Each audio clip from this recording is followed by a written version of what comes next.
Welcome to Raging Bullets, a DC Comics fan podcast, episode 278.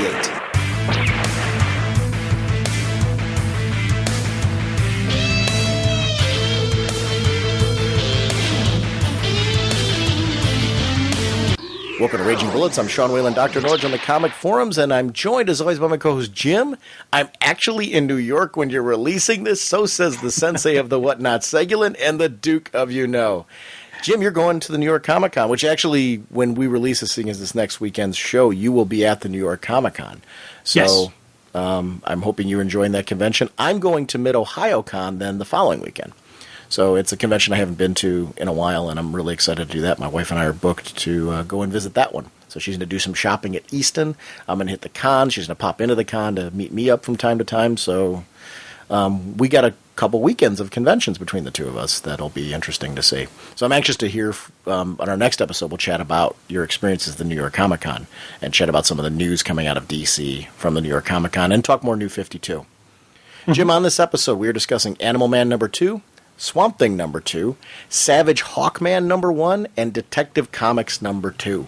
Plus, we have some listener voicemails, and you and I do kind of an impromptu, if we had to make a top 10, if we had to cut down to just 10 titles, how would we do it?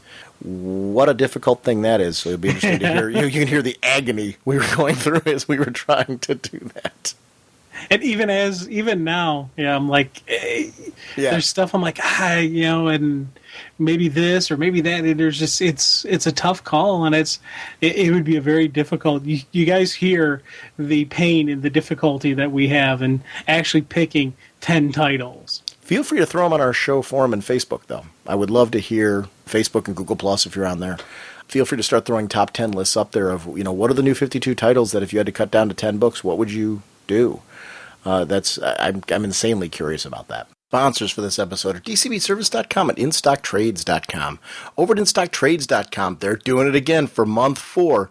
All 52 DC number 4 issues are at a special discount, 50% off.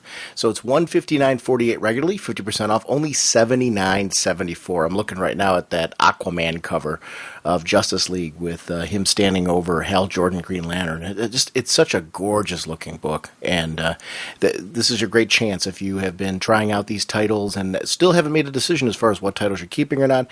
What a great way to keep getting them, but at 50% off. So I want to thank DCBService.com for doing that again. Over at InStockTrades.com, this is a book I really enjoyed, and I wish we had a chance to talk about it on the show. Batman Arkham City, the hardcover. This is one of the video game tie-ins, and I've got to compliment DC's video game tie-ins. I don't get all of them. I get them for games like Deus Ex and Arkham City and stuff like that, games that I'm going to be playing. But I've got to say, the quality's been really great. They've been very action movie oriented, and they really fit to the theme of the video game. In this case, though, it gets really psychological because it sets up a lot of the stuff that you need to know for Arkham City. For anybody who played the first game, this takes place in between the first and the second game. So this is a great prelude. Plus, this hardcover contains the digital-only chapters. So this is a complete hardcover for anybody who, if you haven't read the Arkham City miniseries, this is the way to do it because you get everything in one. It's $22.99 regularly, 38% off, only $14.25. InStockTrades.com and DCBService.com both have digital links as well, too. You can buy all your comics digitally right from their website. So please consider doing that and supporting them the way they support our show. Jim, what kind of a podcast are we? Well, the Raging Bullets is a spoiler podcast. We go in-depth into plotline, story twists, and whatnot of the comics we're discussing on the show. So, if you haven't read the books, you may want to come back later so you can better enjoy the show. That was an extra enjoy. You really enjoyed that enjoy. Well, because right now I'm enjoying the New York Comic Con. That's a good point. So you're like Nostradamus again. You're going to be enjoying it that much. Cool. Carter Hall, scientific genius from a far-off world, flies into action as Hawkman. All right, Jim, I've been good enough. I want to talk about the Savage Hawkman number 1. Written by Tony Daniel, art by Philip Tan, colors by Sonny Go. It's Gho. I know I'm going to butcher that if I try to even pronounce it. Letters by Travis Lanham. Editor is Janelle Asselin. and Hawkman created by Gardner Fox. And this is one, I have been chomping at the bit to talk about. Actually, it's kind of funny that we haven't discussed it sooner because of my love for the character. I'm going to go with you first on this one. What were your initial impressions of the book? I'm going to edit you right out of the episode because we'll all be talking Hawkman. Actually, I really enjoyed it. It was a cool Hawkman. It was a cool Hawkman issue. I almost said episode again. Mm-hmm. But to be honest, it did have that good feel to it. It did have that continuing, ongoing drama, and just for me, it felt like it picked up right where we jumped right in right after Hawkman was in the pre-reboot. Yeah, he's a little bit younger and things a little bit different, but this is still, to me, feels like the same guy that just went through all the Brightest Day stuff and just lost the love of his life, and once again blaming it, it's all because of being Hawkman, being what he was. So I thought this was a great way just to come into it. It took a couple pages to really understand, see where he was going with it, but by the end, it was a slow build to a really cool ending. See, that one of the things that I really liked about it was they didn't focus too much on what had come before. Because that was one of the things I was going to ask you. Was how did you feel? Did you feel like this was continuing where it left off? What do you feel still in canon? And I'm still not sure of that. I'm not sure how much of it is, because one of the things I'm noticing with a lot of these titles is there's a number of the events in the character's history that happened, but it's very clear with how the character has changed that those events are different. A great example would be Hush. Obviously, if Selina doesn't know who Bruce is, that Bruce is Batman, if we're assuming that Hush probably happened, it does mean that she never had the secret as a part of Hush. So that changes things with Hush drastically, in the sense that the two of them might have had a relationship during it and all that, but they don't know who the other is. Like with Brightest Day, what happened there?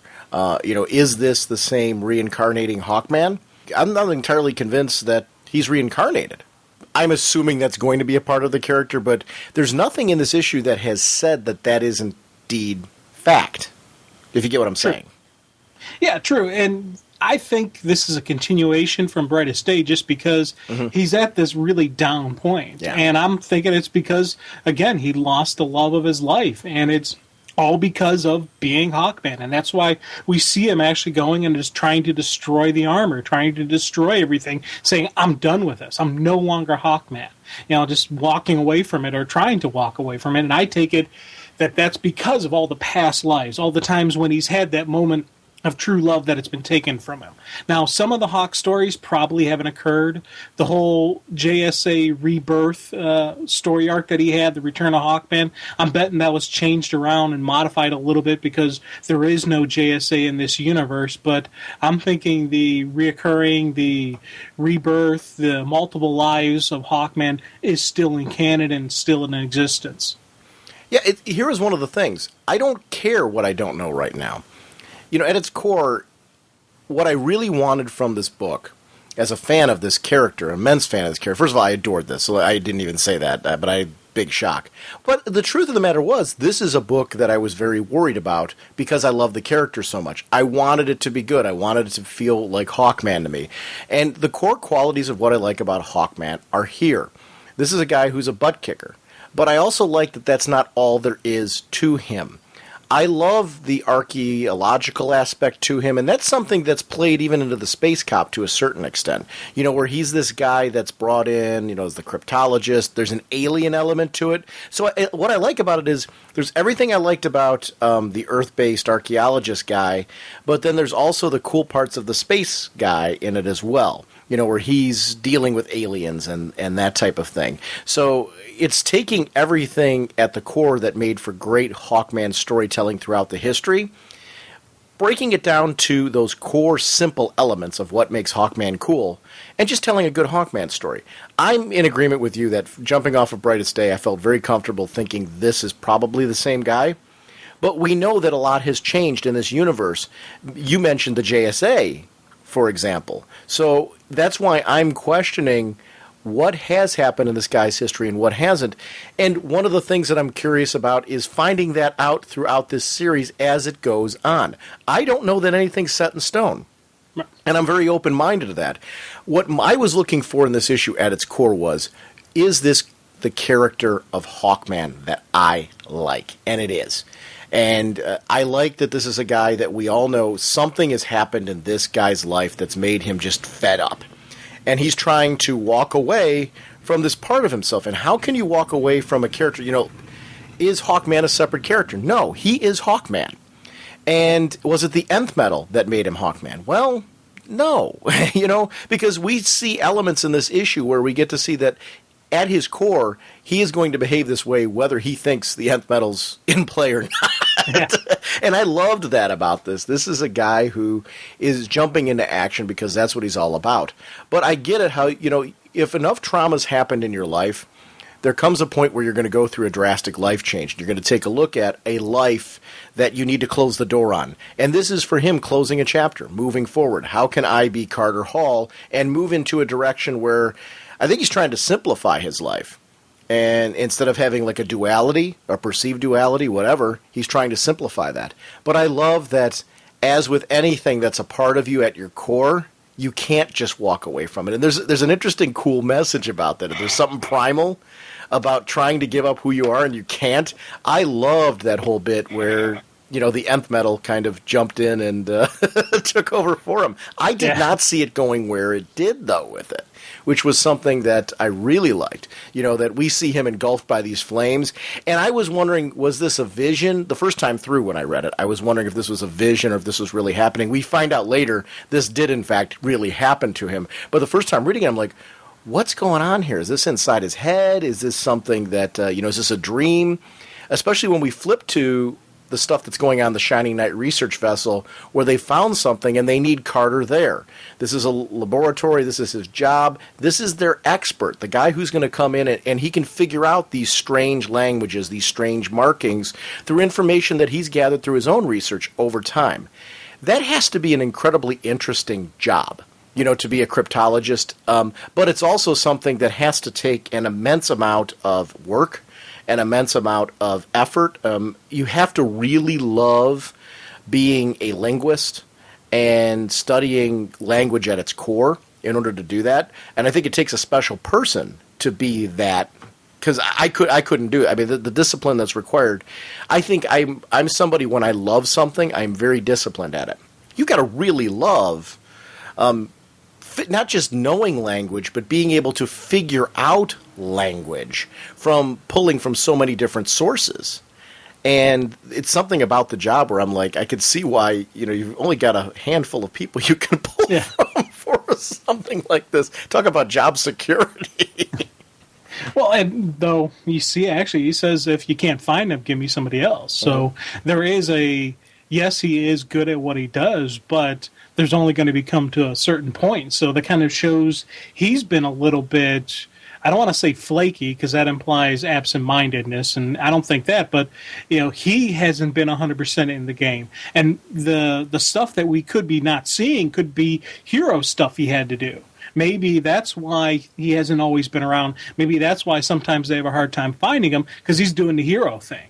So, you know, there's multiple stuff that you can see from this. And I like the fact that, again, you know, we have some cool stuff going on with Hawkman, and I agree with you. I was thinking dream sequence, visions, something else that first read through.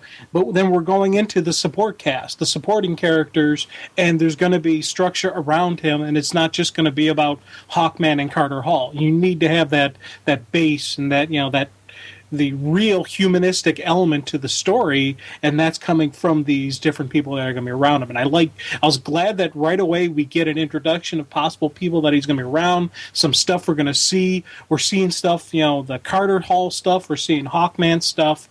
This is a great, you know, jumping on point. And you know, I did say that this felt like a continuation of the past stuff, but it never felt to me like you needed to know that other stuff. Right. This was doing a great job of telling the story and laying it out.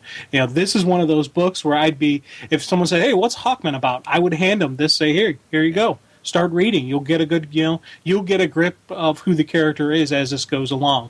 And that's, you know, again, something I really like seeing in these new 52s, where we get this point where I feel comfortable handing it to somebody.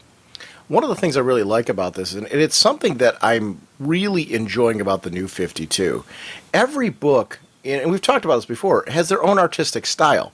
This book visually is very different than any of the other books in the New 52.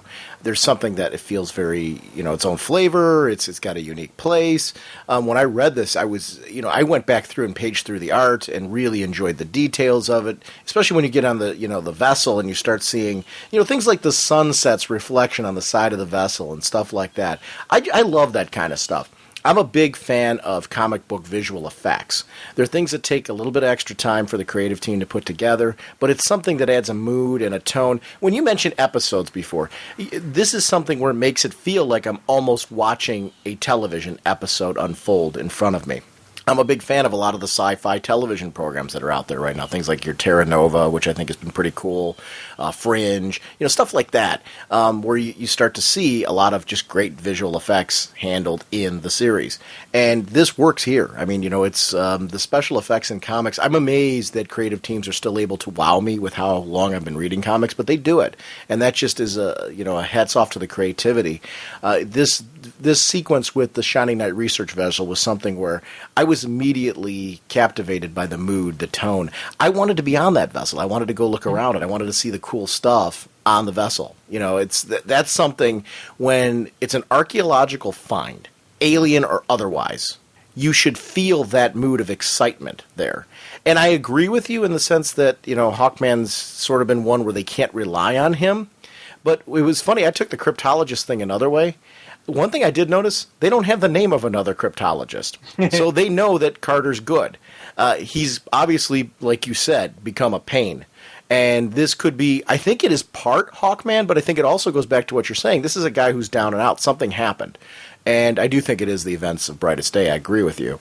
That this put him kind of where he's distancing himself from the world. I think, is it Shira? Because we have had there's been no mention of her at all.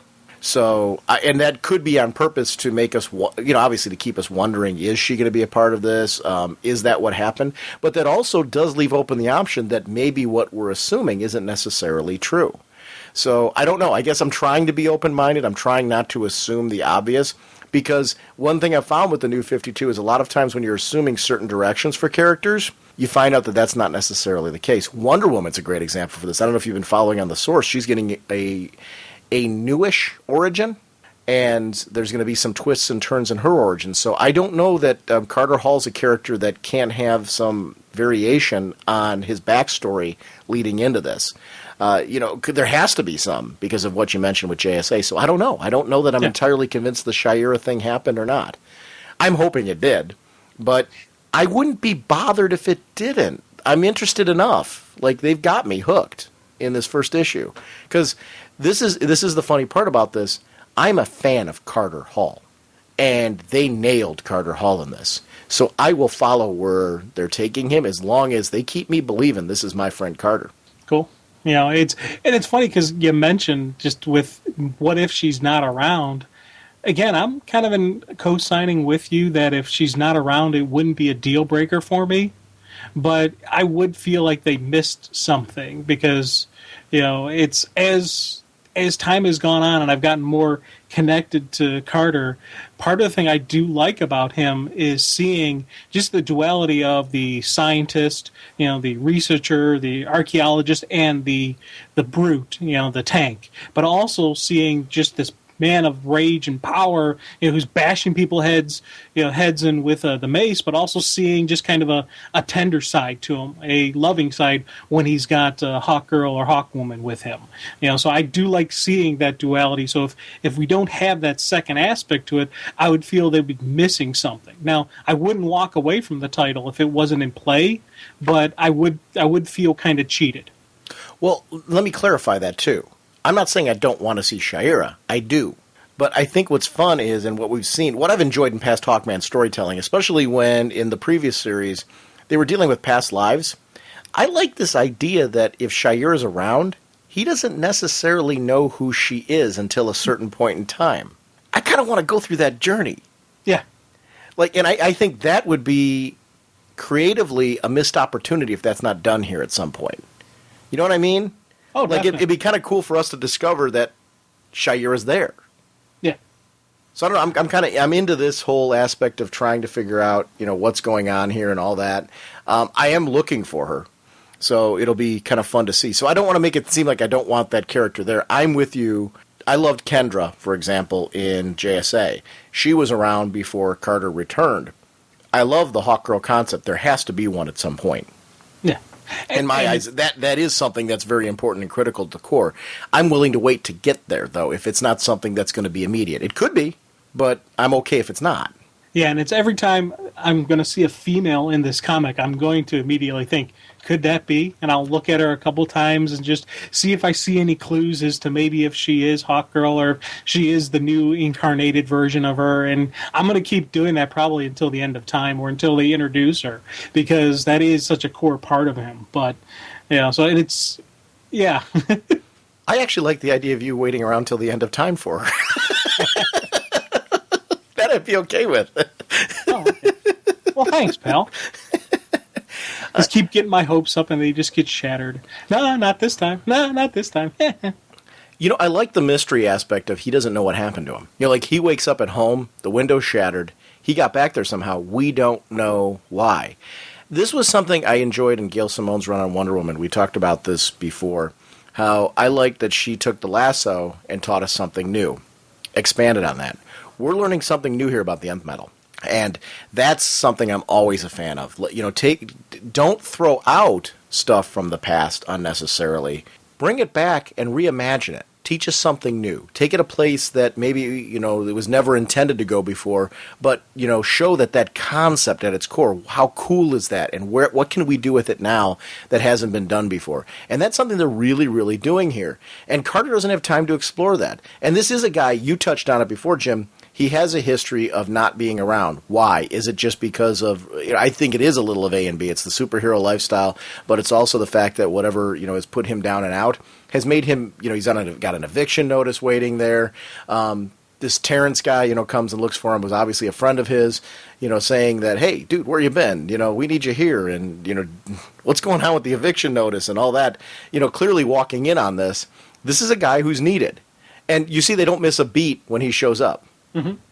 Now, I tell you, you talked about the art scenes. This whole, this panel beginning with him laying down and just the sun coming through and the background stuff of the dirt in his apartment.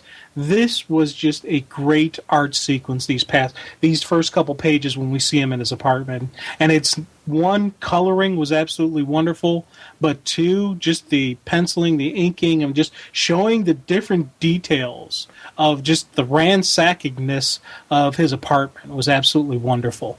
I'm going to be very curious to see, as the New 52 goes on, if they can maintain this level of quality on the art. I'm not just talking about this book in general, because I got to be honest with you, I've been artistically loving, I think, almost every book I've been wowed at.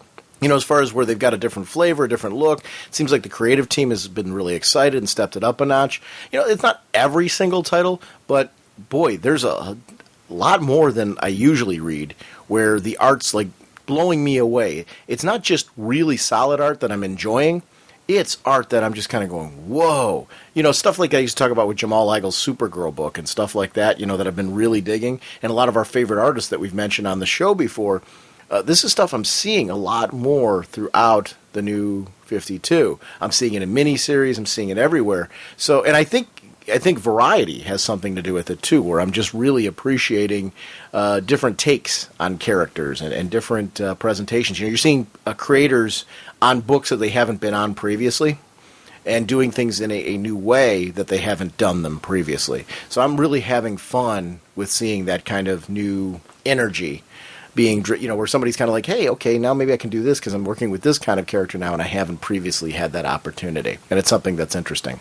And variety is the spice of life, and we're seeing a good, cross section of it throughout the 52. And I gotta just I think probably for me, the color work in this book is something that's really standing out. Yeah. Just especially the tone and everything I'm picking up from, because you talked about with the research vessel had a completely different feel than when we saw him going through the woods to bury and destroy the nth metal. And then you get to his apartment has something, and then we go back to this research boat, and the mood is still, I see, a little bit dreary and dingy, but there's a little bit of a change to it. There's a little bit more active, a little bit more life to it, because they have this unknown entity, and we see that, it kind of reacts, and it's, not exactly dormant and stationary, and it's not completely friendly. So, there's this, this unknown entity, unknown potential violence coming. So it's kind of the coloring, tweaked a little bit to kind of the beef up in the background music, dun dun dun dun dun dun dun dun, let you know, okay, guess what? Something's about to happen. I saw that and I loved it. I'm not comfortable isolating just one person on this. I'm not saying you're doing that. I think what I'm really enjoying about this, and I've noticed this more and more, my favorite books, the books that I'm really blown away by, are the ones where creatively the artist understands the script. The writer understands the artist. The colorist understands the pencil work. It's all of this energy kind of put together where everybody really is in tune with what the other members of the creative team are doing. That goes back to editorial as well. Whoever's having the conversations back and forth as far as setting the mood of this book really is working, because this feels like, to me, an archaeological find. This feels like something exciting like this. It's what I like in, my favorite Indiana Jones movies and stuff like that. It's got a little bit of that flavor mixed with a sci-fi edge.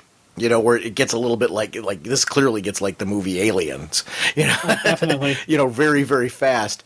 And in a way where it doesn't lose everything that I like about, the more Earth-based archaeological aspect of working with Carter Hall. It's proof that this character can go anywhere. The alien mummy, where there's a human aspect to it, what's the background of this character, why? It's something that I just really enjoyed, as you see these two characters get engulfed by this creature, and they become this new kind of creature, and Carter's got to step it up. Carter grabs the axe, and he's like, I may not be Hawkman any longer, but I always knew I would go out swinging. So this is a guy who, at his core knows, so is it the suit that made the man or the man that made the suit? Well, we know that right there. In that moment, it says it for himself. And I love that he did not know what was happening around him. I could feel my skin bubbling underneath. I'm changing. I did not see that this is what was happening with him. When it started happening, I'm like, ooh, how do I feel about this? And as it started forming around him, I'm like, okay, if you had told me ahead of time this is where they were going with it, I don't know that I would have liked the concept. Seeing it in practice, the morphing of the suit out of him that the nth metal's doing it, and understanding where it's coming from, knowing that Carter doesn't understand what's happening, and that's what the mystery is. How did the nth metal do this? What's going on with me? Curse or no curse, it just saved me. This is a guy who real quickly is accepting, okay, I don't know what happened here. I don't know why, but I'm glad. How awesome was that? We talk about they did capture the essence of Hawkman, and that full-page spread of him in costume was absolutely just a true, for me, I'd say a true Hawkman moment. You got you want a piece of this? Come and get it. I just love the look, and just he's got that... Look over his shoulder, too. Yeah, and over the shoulder is Waldo, so that was kind of neat.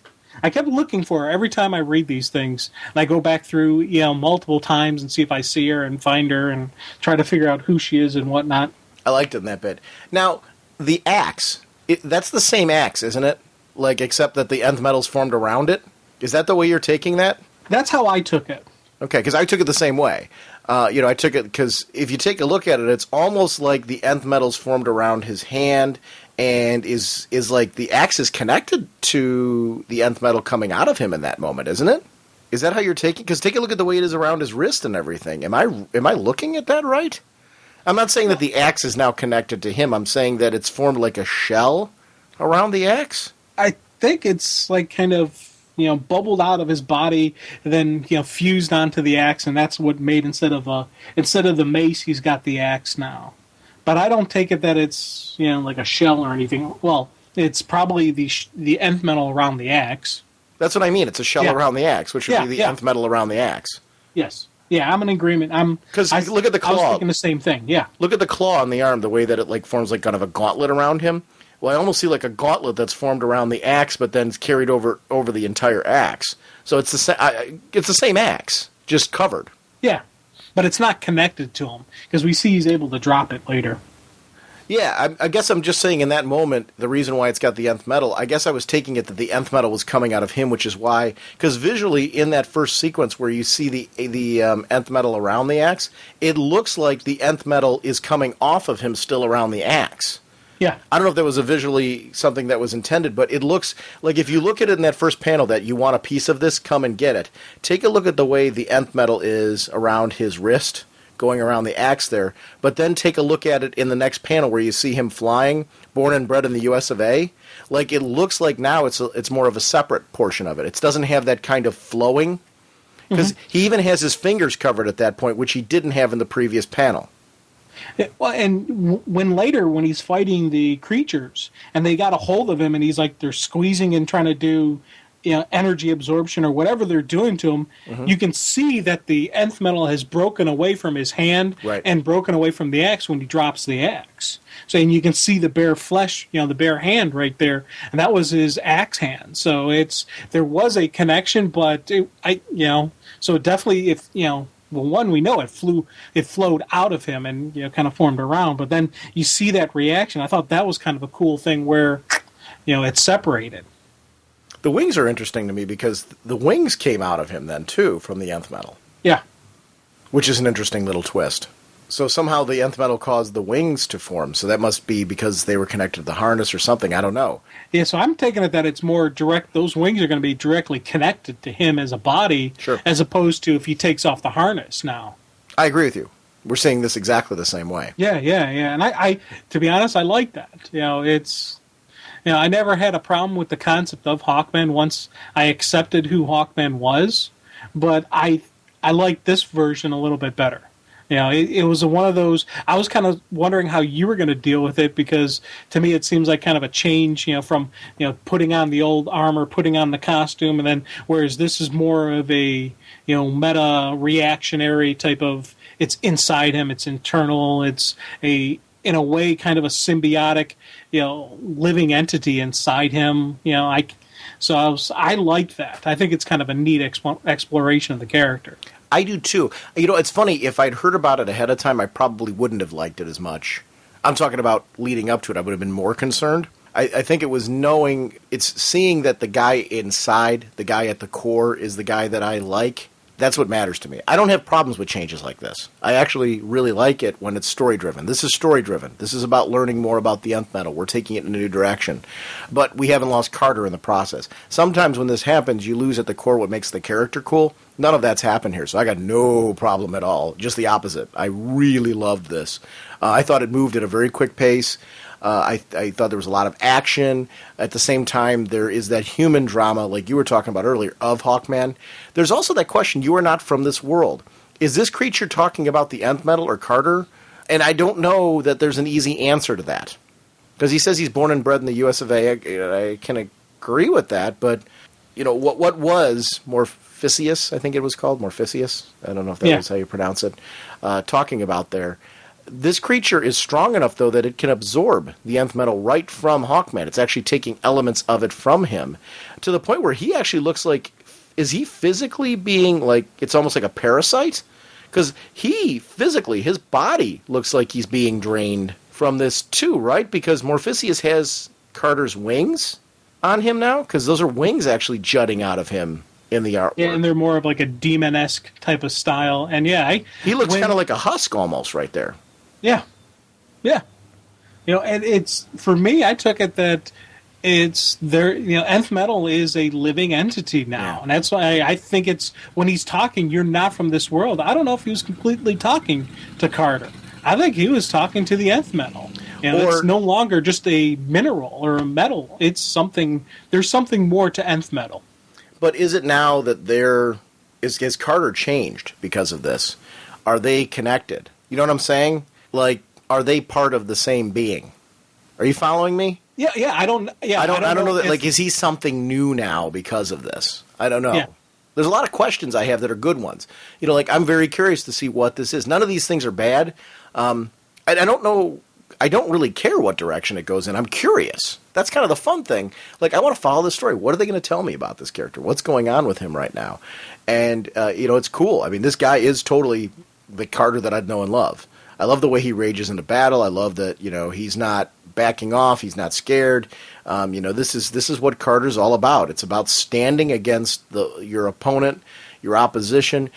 Yes, there's a brutality to him, and there's a strength, and there's that, macho side to him, but there's also the heroic element of it as well. This isn't just some mindless warrior, and that's something that's really important in a Hawkman story. You don't just hit, me, Hawkman, me beat you up. That's not Hawkman. That's not what it's all about. The guy does have an internal savage side. He does have a rage to him, but there's an intelligence to the man as well. And this book captured to me the balance of the guy in and out of the suit, if that makes sense. I know the suit's theoretically part of him, but I mean, there is a duality to the guy, and all of it combines together in these moments. And I'm just very curious to see going forward where this series goes. Very important, critical first issue for me, and I love that I'm so giddy about this book because I wanted this to be what this was. And it's actually exceeded my expectations, gone in a direction I didn't expect. A lot of the things you're saying as far as, you didn't know how I'd feel about that, that's what I like, the surprise. I like the mystery. I like all that because I care about the guy who's involved in the mystery. And that's the critical part in a first. We talked about last episode, what makes a good first issue. You got to care about the characters enough that you want to follow and see where they're going next. I don't need to know everything. I don't, there's more questions, I think, than answers in this first issue. But the answers that they give you, if they give you one or two good answers in a first issue, enough that you know the character enough to care, that's what you need to do in a first issue, and they did it here. That's really critical for me. Yeah, and it's got me really looking forward to next issue because you think about just this final piece where it looks like Hawkman's defeated. This entity, this creature has absorbed some of the nth metal. He's super powerful now. And we said before, is it the man or is it the costume that makes the hero? Well, here we're going to see Carter Hall, the man, knuckle up and have to deal with this thing. And there's no doubt in my mind he'll take it because he is that dang good. So, but that's something that has me excited, seeing how is he going to deal with this? What's going to happen? How's this going to play out? Because, it's when I start thinking off page, when I start thinking, next issue, what's going to happen? Or start thinking off page in the stuff from the beginning of the book. I was looking and trying to figure out stuff. That gets me in, that gets me going. This was one of those books where after I finished reading, I'm like, oh yeah, I want number 2 on this one. Jim, our next book, Detective Comics number 2. It's written and drawn by Tony Daniel, inks by Ryan Wynn, and Sandu Flore, colors by Tom Lee Morey, with lettering Jared K. Fletcher, and cover by Daniel Wynn and Morey. Assistant editor is Katie Kubert, associate editor Janelle Oslin, and editor Mike Martz. Of course, Batman created by Bob Kane. I don't know how Tony Daniel was writing Hawkman, writing this, and drawing this. I'm assuming, we're going to get in Detective Comics fill-in issues every so often, which I'm fine with because I really enjoy his writing. I enjoy his art. I don't know, if he can keep it up, God love him. I'm really loving the Bat books. And when I say the Bat books, I'm talking about the main Bruce titles. We'll talk about the outside ones as we continue talking about them, but we already talked about Batgirl, Nightwing, how fantastic they are. This is a book, I really wanted to make sure we talked about this because I gave a lot of love to Scott Snyder's book, and I adore that book. But that doesn't take anything away from the intense quality of this book. I think the Bat books themselves have each set the bar very, very high on what Bruce titles should be. This is a character who, since my childhood, has been my absolute favorite character. And, the only character that's following right behind him right now is Hawkman. Very close second. But this is Bruce Wayne. This character brought me to the dance. He is so important to me, and it's important to nail him. Visually, the art style in this, the cover, I thought was just absolutely fantastic. Like, I wanted to get in that Bat vehicle and just be riding along. These gadgets have got to look cool. And it's something where you can take this character, you put him in motorcycles, you put him in whatever. You've got to give me a mystery, though, and give me a Bruce Wayne. love that right now we're not just getting the guy in the costume. This has been a great new direction for Bruce since coming back, in the return of Bruce Wayne. Now that we've got that all settled, we did this whole Batman Inc. thing and all that, we're getting a Bruce Wayne who is more in the public eye. You've got this guy now, this Hugh Martyr, and I'm going to be curious to see what his role and relationship is in all this, because he's obviously, another entrepreneur. He's, can hold his own with Bruce, both physically as well as, in the business world. There's something Bruce respects about him, and Bruce obviously has been eyeing this guy because he knows the guy's been investigating him. Mm-hmm. So this is a Bruce Wayne who's being very savvy publicly. I grew up with Bruce Wayne being the billionaire playboy. That didn't mean that Bruce Wayne was a dunce. This is a Bruce Wayne who is savvy. And I think you can have that kind of duality where you've got this guy, and I think that's something that's a welcome change coming out of Batman Inc. This is a guy, he says he's financing Batman, he's doing all that, so now he's taking on a more competent public face. Needed that from this. And it's something that I'm really, really enjoying. And I tell you, I'm going to go on record and saying right now, this guy, this Hugh dude, he's a villain. Oh, agreed. 100% he's a villain. And I don't know who he is yet. I don't know if he's in this story arc, if he's, the doll man in this story arc, or if it's somebody else, or... He's got villain written all over him just because he's got that same kind of swagger, that same type of style that Bruce Wayne has. I'm like, there's no way they're introducing another kind of same style without it being a future opposition. And I'm kind of looking forward to that. I love Charlotte Rivers. I saw it sort of coming, but I didn't see it I didn't see all of a sudden the two of them kissing on the next page. Yeah. And that was a great swerve, but then it made so much sense, and it reads the second time through. How cool did that read, knowing where it was going and being like, oh my gosh, what a great flirtation between the two, where she's really playing it off. I love when Bruce has a strong female that he's attracted to. Because I could see that being something, if he's going to have a relationship with a girl, he's going to be attracted to a strong female, somebody who can challenge him, somebody who he respects. Yet there's always that trap of, how much can I tell her? I can't be telling everybody I'm Batman. Yeah. And that life and that responsibility of that is going to put a strain on the relationships. Where she's reading it as the chase right now. Well, there's going to come a point in time where that's not going to be good enough for her. She's going to need more answers, as any human being would in that situation. But I love that I don't feel like this is some ditz that he's seeing. I can see why this is a relationship he wants to hold on to as much as he can, but yet he's forced to keep it at an arm's length, which always would put a strain on any relationship when you're not fully committing yourself and you're keeping secrets. That's going to lead to distrust. It's going to lead to he's out and out lying to her. At certain points in time, where it's clear, though, that there's an attraction. And I love that about this. Yeah, now, I'm wondering, has there been any controversy out there regarding the sexiness of this sequence between them? Because this was another very sexy sequence where, granted, it wasn't as graphic as the Catwoman, sequence, but it was still... had some moments, some beautiful artwork. She's very curvaceous, and very attractive woman. So I'm wondering if people were okay with this, if this was an acceptable level, if people looked at it differently. I didn't hear anything. God, I hope not. I don't know. I guess, there comes a point in time where I don't think it's any more sexy or less sexy than you would find on television. You know what I'm saying? This felt like great television drama.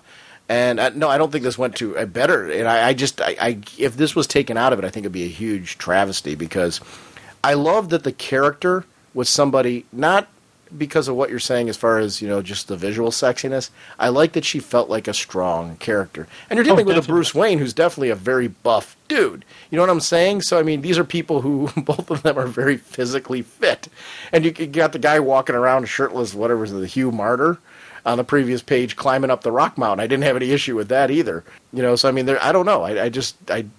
To me, I thought artistically it was very balanced.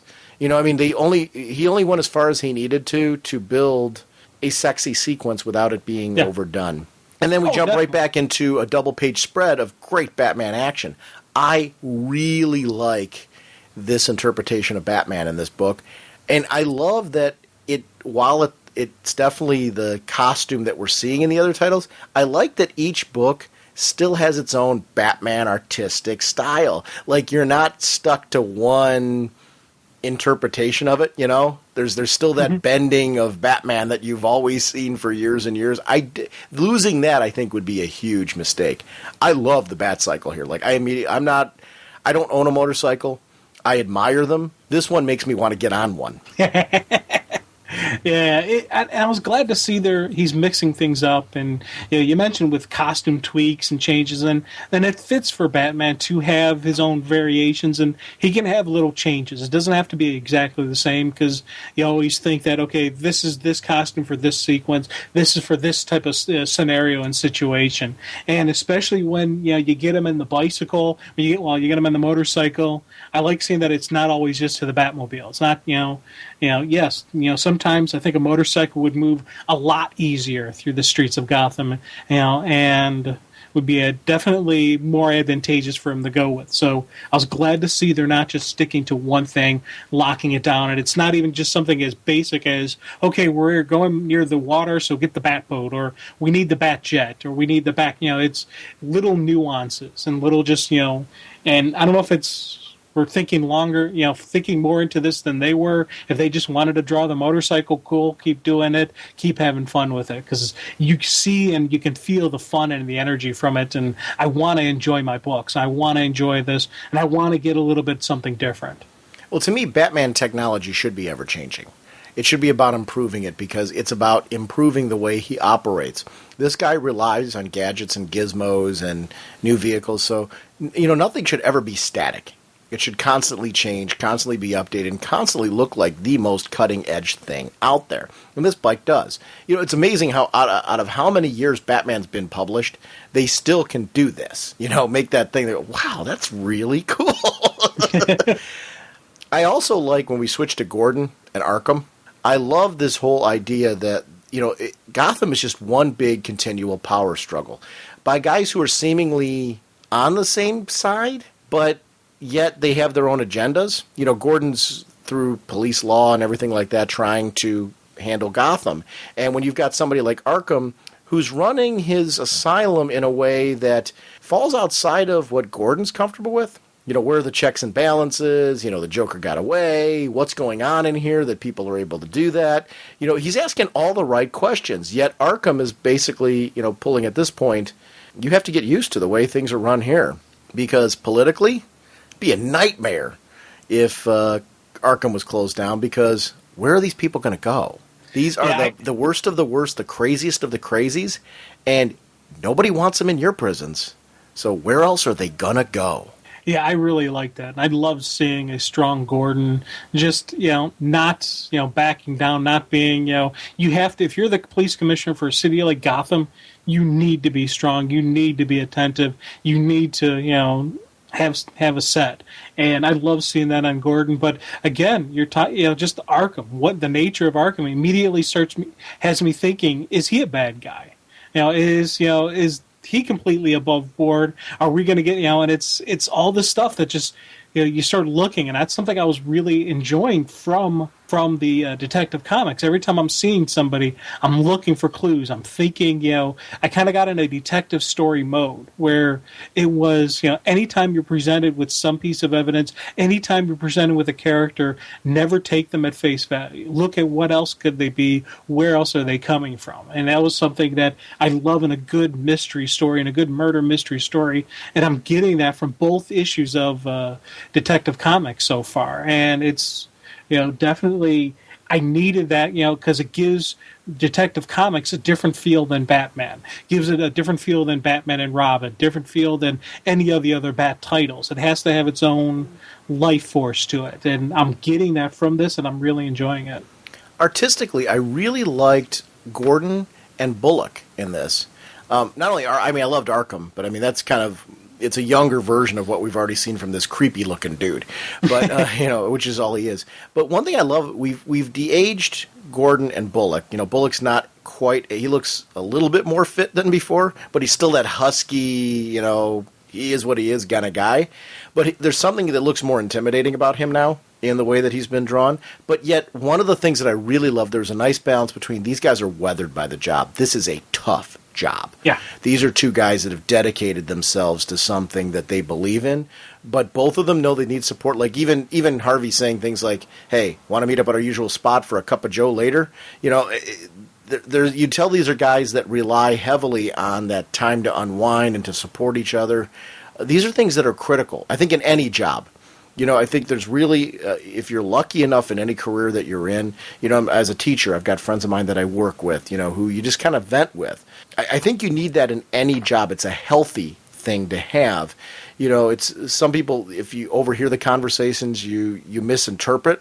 You know, if you make sense, sometimes you need to vent to reevaluate and come back with a fresh perspective. Get all that negative out of your system and come back with it. These are two guys that have clearly vented their worst feelings about their job, which everybody does it at some point in time. They come back later and say, you know, it's not that bad. I can do this. You know, I got a new idea now. You know, because you looked at it objectively, seeing it from the outside, sharing it with somebody else. These guys have been there for each other. And that was something I loved, that in just one page of the two of them together, and really 4 panels of the two of them together, I knew that about them. That's great. That's a great delivery when you feel that emotion coming off of 4 panels. Yeah, and the dialogue between Bruce and Gordon was another, you know, kind of that same type of comfortable moment where, you know, Gordon's out there lighting up a cigarette and he's like, "Hey, I thought you quit those." He goes, "I did, unless I needed an excuse to step out." And he flicks the cigarette away. I love just the little friendly banter between the two of them. It was a personal, you know, kind of personal dialogue. Great intro right into business, where they start laying out the details, what they've found, what they've seen. Here's this, you know, everything like that. I thought everything you're saying with him, you know, with, you know, Gordon and Bullock, same type of that personal relationship between Batman and Gordon. They have that connection. They have that, you know, friendship, if you will, camaraderie, mutual respect, whatever you call the relationship between the two of them. You get little moments of that where both their guards aren't completely up. They're not completely in defensive mode, and they get regular dialogue between each other. I also like this is in Gordon that immediately gives Batman everything he wants. There's certain things Batman can't have. Yeah. And I liked in that sequence there was nothing disrespectful, nothing adversarial. It's just the facts of the facts. You can't have this. Yeah. And here's why. You know, the whole Shroud of Turin thing and all that stuff with the Joker's face. But I really, it was something that I dug about this was not just when he helped Batman with the investigation, knowing that it would be helpful to him, but also when he didn't. I thought that was critical. Oh, definitely. And Bruce completely takes it in stride. He understands. It's, you know, you see what you can get, and there's some stuff that, yeah, you can't touch. And he's saying, "Hey, I can't give this to you." That would be pushing it. And in my mind, I didn't think Bruce was even thinking of breaking in and taking it or anything like that. That those thoughts never crossed his mind. Bruce is like, "Okay, this is hands off for now. And maybe I can get it later. Maybe we can see what's going on later. But for right now, okay, I got to understand that and accept that." And I thought that was a cool moment because it's not being, "I'm Batman, give me what I want." You know, it's not the scary Batman trying to intimidate Gordon. It's a equal, you know, comrade, it's a partner, if you will, understanding, knowing where his limits are. Brainstorming. Because he goes from that to brainstorming onto the next clue with the kidnap victim. The girl who was kidnapped, Olivia.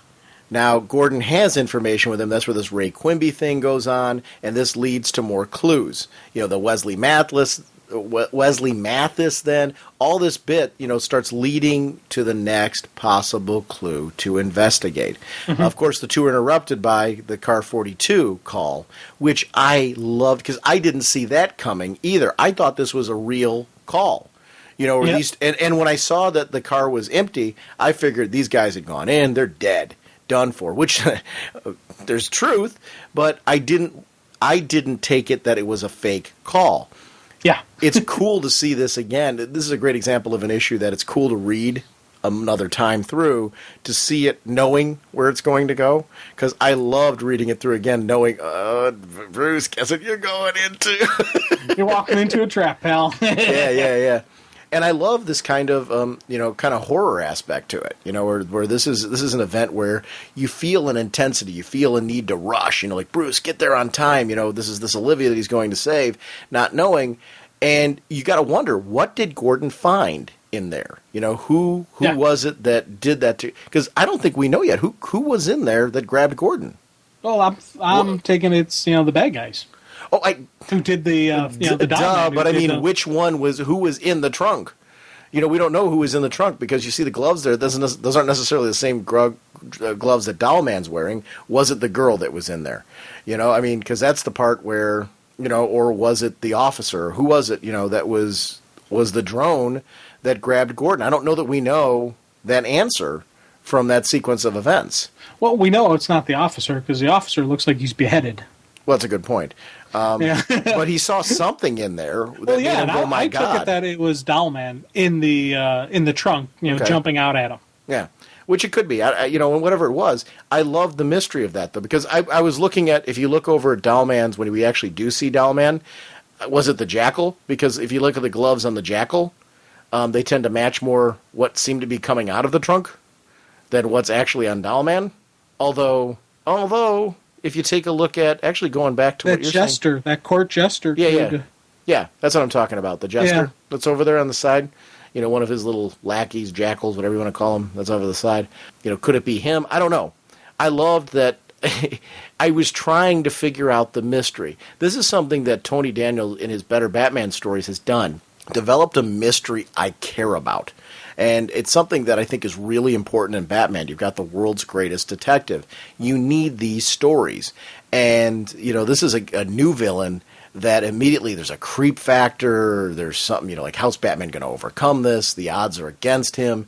I like this kind of stuff. This is my Batman. This is what I love about this guy. And you've got to develop this story here where you got Bruce going, what have you done to Gordon? This is one of his closest confidants. And he's been dolled up, and how's Gordon going to survive this? What is he going to be like after all this? I tell you, Dollman's quick. That's a massive stitching, that he did in, lickety split. Because I'm taking that not a lot of time goes through from when Gordon gets jumped to when his body gets dumped in front of Batman. So I'm kind of impressed with, the speed that he goes with. But when that's done, what does that mean for the person? Oh, that's not a good thing for him. That's what I'm curious. That's the question I have at the end of the issue. I'm like, especially because it's Jim Gordon. You're like sitting here looking at that. That's Jim Gordon they did that to. What does that mean for him? Yeah. Now I'm taking it that it's flesh sewn on top of his flesh. I don't think they completely cut away, and I don't think he's going to have massive skin grafts to fix himself up. Yeah, I don't know. I don't know what it is. I'm very curious to the whole thing. Now, here's a thought that popped in my head as one of those thinking off the page, looking at what's going on. What about the possibility that the Joker is Dollmaker, not Dollman, Dollmaker? Oh, I don't know. I don't. You mean like that's a new MO for him? Yeah, it's his mind kind of shifted a little bit, and that's who he is now, and because that could be why he had his face cut off. Because he's done being the Joker. This is who he is now. I don't know. Or could the Joker be the jester off to the side there? I don't know. I don't know. I don't know what's going on with that. I'm curious how the Joker plays into all this too. And another part of me was even thinking off the page, is that actually Jim Gordon, or has part of Jim Gordon been sewed onto whatever that body is? Oh, true. That could also be Gordon. That could be somebody other than Gordon. Yeah. Where that's been sewn onto somebody. I don't know. I am thinking more it is Jim Gordon, but I love that as I was reading this, I was riveted to, like, what is going on here? What a great book. I mean, This is, Batman is super cool right now. Every one of these titles of Batman has just been really great. There's something gripping at the end of each issue that's making me like, talk about a great first issue. What's going to happen to Jim Gordon next issue? And I care about the villain. It's something fresh, something different. This is Batman's continued to be exciting, which I think Batman's been cutting edge of excitement for the past few years, and this is just. I didn't think it was possible to keep kicking up the bar, and they're doing it. Oh yeah, and they got an evil monkey. You gotta love an evil monkey. You do gotta love an evil monkey. Is the monkey really evil or just misunderstood? I don't know. I'm looking at him there. That's got a pretty evil look on his face, and he's kind of seems like he's enjoying the torture of people. So I'm going to say that classifies him as an evil monkey. You think so? It could be a clang for help.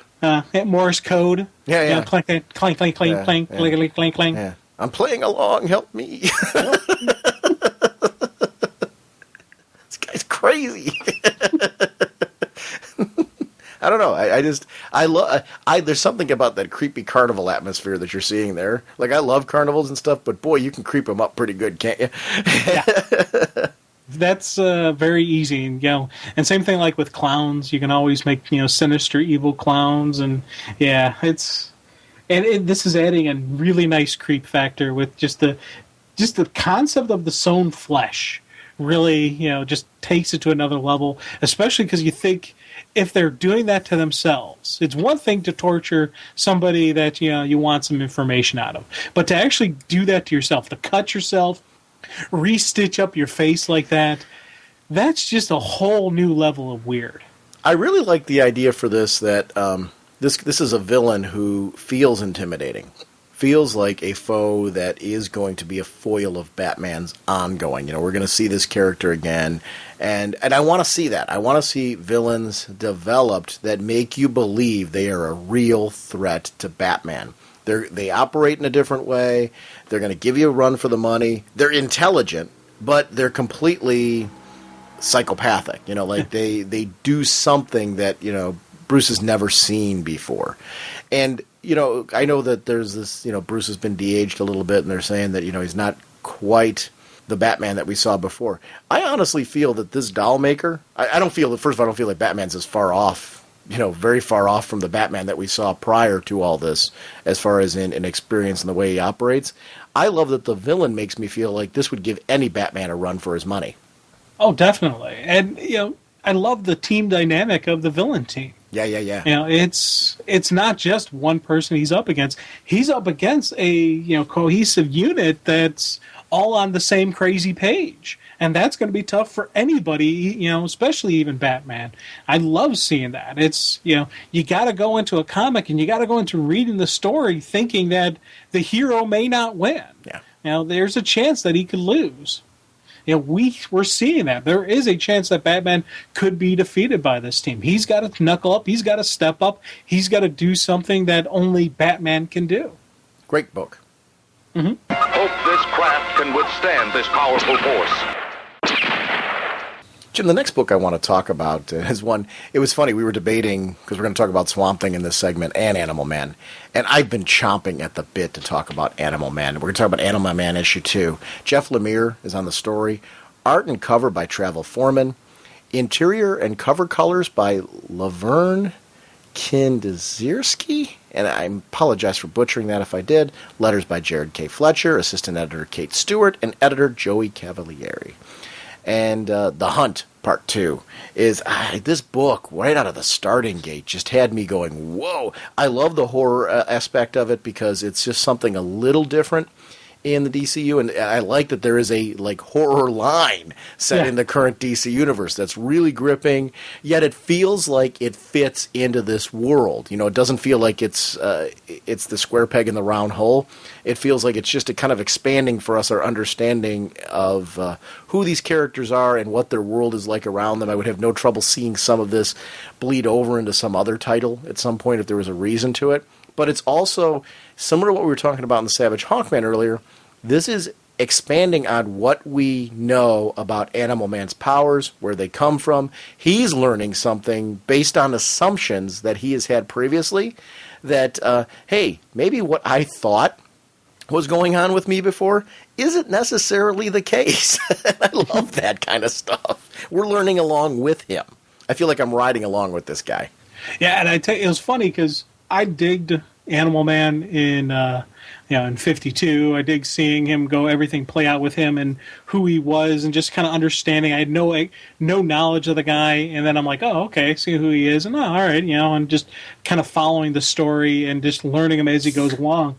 So I only saw him more as a kind of I saw him as a hero, but he was more of the happy-go-lucky, where he's traveling with Adam Strange, and he's traveling with Starfire, and just seeing their story play out. And he always seemed like he was the buddy, he was the pal, he was the friend of everybody. So seeing this whole horror style and just a little bit, freakier, I was like, what the heck's going on here? And it was something that, because it was kind of like a shock to the system, it really had me going, I want to read this. I want to see what's going on. And then you got the creepy daughter, who I think she's a little bit on the creepy side. She would be one of those, a test of a parent's love, because when you're dealing with animating, dead animals, that's a line there where you're like, she's Carol Ann from Poltergeist.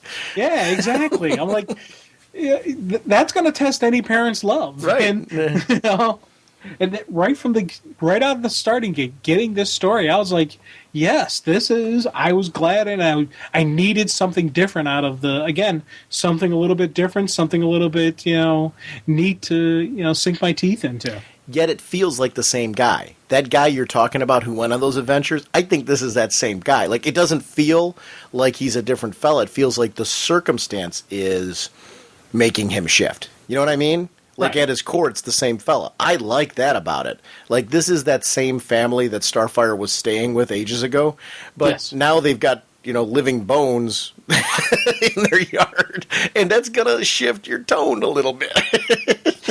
It's funny because as much as I enjoyed the Animal Man that was before, I had a list of titles that I was like, when they first announced the titles, there was a couple of the titles on there. I was like, do we really need this title? Do we really need it at this point in time? And, I never said anything because I didn't want to, like, anyone thinking didn't want to get them, or I wasn't, reading it, or I wasn't going to enjoy it. But, this was one of those titles that was on that little list of mine that, said, do we really need an Animal Man story? Is this something that the universe really needs? And 2 issues into it, I'm like, yeah, this is a cool story. This is something we do need, because we do need something a little bit different. It's still a hero story. It's still a cool person, but it's a little different flair to it. It's a little different taste. And yes, the universe does need an Animal Man story. Well, one of the things I try to look at whenever I'm going through these 52 books is, which are the titles that I'm jumping to issue 2 right away. The week this came out, I read it right away. This was my first read. And, at this point, I'd seen all the other books. I loved everything. I could not wait to read more Animal Man. This is on my short list. I don't know if it's quite my favorite title. It's a contender. So, it's up there. This was a book, I think visually it's stunning, it's fresh, it's something cool, it's got the right amount of creep factor, characters you can't help but like, but you're a little unsure of, and, I like that kind of... Should I enjoy this? But that's what I love about it. It's one of those things. This is definitely in my top 10 reads out of the new 52. Yeah. I'm trying to shrink down that list and come up with ones, but there's no doubt, and it's a contender to be in the top 5 very easily. As it goes on, of titles. Like, if I had to chop down to 5 books, I would have a lot of trouble letting go Animal Man. So I don't know that it wouldn't wind up in my top 5. Like, I might take out some of my usual traditional, like a Batman book or something like that, to plop in an Animal Man, just because this title is that good. This is a writer who, Jeff Lemire, I like everything that he's doing. Sweet Tooth is fantastic. This is great. I loved his Superboy. This is a guy who just seems to be really just doing some really cool things. And this is up there with Sweet Tooth as far as, I don't know if it edges it out, but boy, I'm really liking what this creator does, and this one is in a contender for being in easily in my top 5. Great book, cool character. I love Buddy Baker. Yeah, and I'm loving this side of him. But it's funny because you mentioned, as you were saying, this is still that same person. 100% agree with you, but we're seeing a different side to him. Mm-hmm. We're seeing how he deals with having this really nasty blood tattoo streaking across his body. And I love that when it starts just playing out and flowing, and the daughter's like, it's the red place, and you kind of hear that little creepy little girl voice, and I'm just like, oh my god, this is just what's going on here? But see, the red place is a static television. You know what I'm Yes, talking about? exactly. I'm like seeing this with her. I'm not saying that she's a clone of Carol Ann. Don't get me wrong. But I'm looking at this because that's a horror movie, you know. And I remember when I saw Poltergeist, it was the night that E.T. opened, you know, and everybody wanted to see E.T. We couldn't get in. You know, that was back in the day when we didn't have like these multiplexes like we have today. So we went to go see E.T., couldn't get in. So we saw Poltergeist instead. That opened the same time. And oh, wow, what a cool movie that was. And this has that feel for me of just like you love the family, you like the parents, you get like this drive to save the child. You know, she's playing finger paints on Daddy in ways that she shouldn't because it's really creepy. Bill drawing a map on Daddy that's out of his blood. I don't know. It's neat stuff as we're going through. And I love that I feel like this is a guy who is vulnerable. He's human. He feels like one of us with superpowers.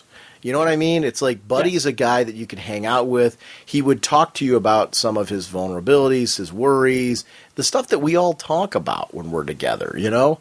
And there's something that's fresh about him that's fun. I like the, you know, we've talked about Batman on this episode, who's a character that to me, you look up to a Batman. You know, you're not going to be able to be a Batman. And I love those kind of characters. Don't get me wrong. I'm into that. Hawkman, I think, is in the same boat. You know, they're these characters that you look up to. You know, like I would be I'd be lucky to be a sidekick in these cases. Buddy Baker makes me feel like I could do that, but I don't know that I want to. You know, that's what I like about him. You know, and it's funny because as you know, we got the creepy daughter, we got Buddy going through some freaky stuff, and then in the background, you got the comic relief of his son. Yes. And I love some of those moments when he first sees the freaky, you know, the dead animals. He's like, oh, this is cool. You see him running into the house because you know he's going for a phone. And then sure enough, next scene, he's taking pictures of it. And then he's like, you know, Buddy's telling him, hey, go, you know, get the, you know, return these animals back to where they were. And you see him just very casually got a shovel in his hand. Be right back. You know, I'm just like, this is awesome. And it's little stuff in the background that I'm like, as you got this creepy, freaky stuff going on, you got this kid cracking jokes. And I'm like, this is awesome. Wait, but look at the comic relief in the foreground of that back in a minute. Look at the girl cuddling this doggone Mrs. Pickles. Because that's such a little girl thing. These are kids that have grown up around weirdness. You know what I mean? So for them, you know, for us, this is bizarre and strange. Their dad has, you know, just through living with their dad, they've been exposed to bizarre and strange. So this stuff isn't that odd. Mom, I can see Mom kind of like saying, okay, you know, at what point in time is this like too much? I think we're getting close to that category of too much. Well, and she kind of has a couple moments where she's like, that's it. I'm done. You know, you could just, she's reached that boiling point. And, you know, if this was like the very first thing that ever happened to her, I'd be like, hey, suck it up. You know, you're married to a superhero. You know, this isn't the first time she's had to deal with something super freaky. Well, this is now taking that super freaky, including her daughter into the mix, and then even adding it up another notch beyond that. I was just like, I love seeing her reaction along with this as well, where she's trying to stay strong. She's trying to, you know, roll with the punches. But there's only so much, you know, bob and weave you could do when you're presented with just something beyond what you thought was going to happen. She's like, I knew maybe there was a chance when we have kids they'd have powers. But you know, you just want to say, really? Did you think this would happen? Come on. And I love that. You know, one of the things I liked from the first issue, and it continued into the second and developed even more, I liked the whole family. A lot of times when you put a family in comics, there's characters that get ignored, they get left out. You touched on exactly what I love about this series and what makes it endearing to me right away. It's not just Buddy. It's the wife. It's the kids. Each one of them has a focus, and they're not cookie cutter. They're all a little different. They feel like brothers and sisters where you can tell there's something unique about them, yet you know, they all love each other and they bicker, and there's reasons why, obviously because of this crazy world, but yet there's a love there that keeps them together through all these circumstances. And there's something very human about this book. And it's different, you know, and that's what I like about that. These are people who I actually, like, I could not wait for issue 2. I cannot wait for issue 3. I will read issue 1 and 2 again before issue 3 comes out. Not because I have to remember what's going on, because I just really enjoy this. And that's really something that's important to me with these New 52 books. There's a lot of them that I'm reading again. Like last night, I just read Batgirl again. Why? I just wanted to. It was cool. It was fun. These are books that I'm reading again just because I like it. Any of the books that we prepared for this episode, I read the previous issues, the ones that had a second issue, not because I had to, because I'm like, I kind of want to just experience the whole thing because I can, which is very different from an experience where you have to read the previous issue in order to understand it. To do it because there's an enjoyment to doing it and that you want to actually experience the whole thing again and really enjoy the ride. That's what's great about movies. Why do we watch movies over and over again? Because, there's something about the story that's captivating you. You want to travel along with these characters. The bit where we've got the neighbor, who's, I knew you freak shouldn't have been allowed to live here. The thing that happened with his hand, am I the only one that wanted to see his hand stay that way? No, you weren't. I'm like, really? You're threatening kids? The second he started threatening kids, he deserves to be chicken hand. I think, that kind of says it all.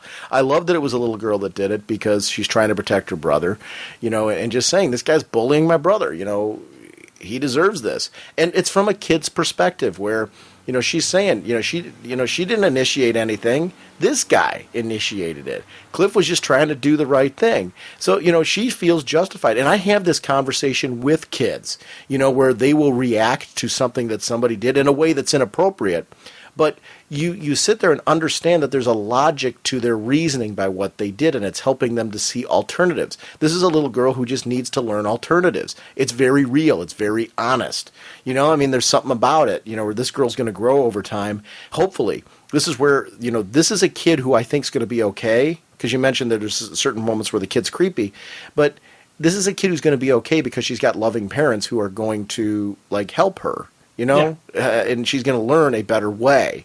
You root for this kid because you root for the family. And that's what I liked about this. I'm like, I'm connecting with this on so many levels. These kids feel like real people. There's real conflict. She just doesn't know how to behave. That's something that she's got to learn. And like you said, this leads to the stress for the mom. And, yeah. Because Buddy, it's one thing to be supporting your husband in this craziness, but now to see your daughter in the middle of it and to feel helpless. This is a mother who feels, no mother wants to feel helpless when your child's going through something this creepy, this dangerous.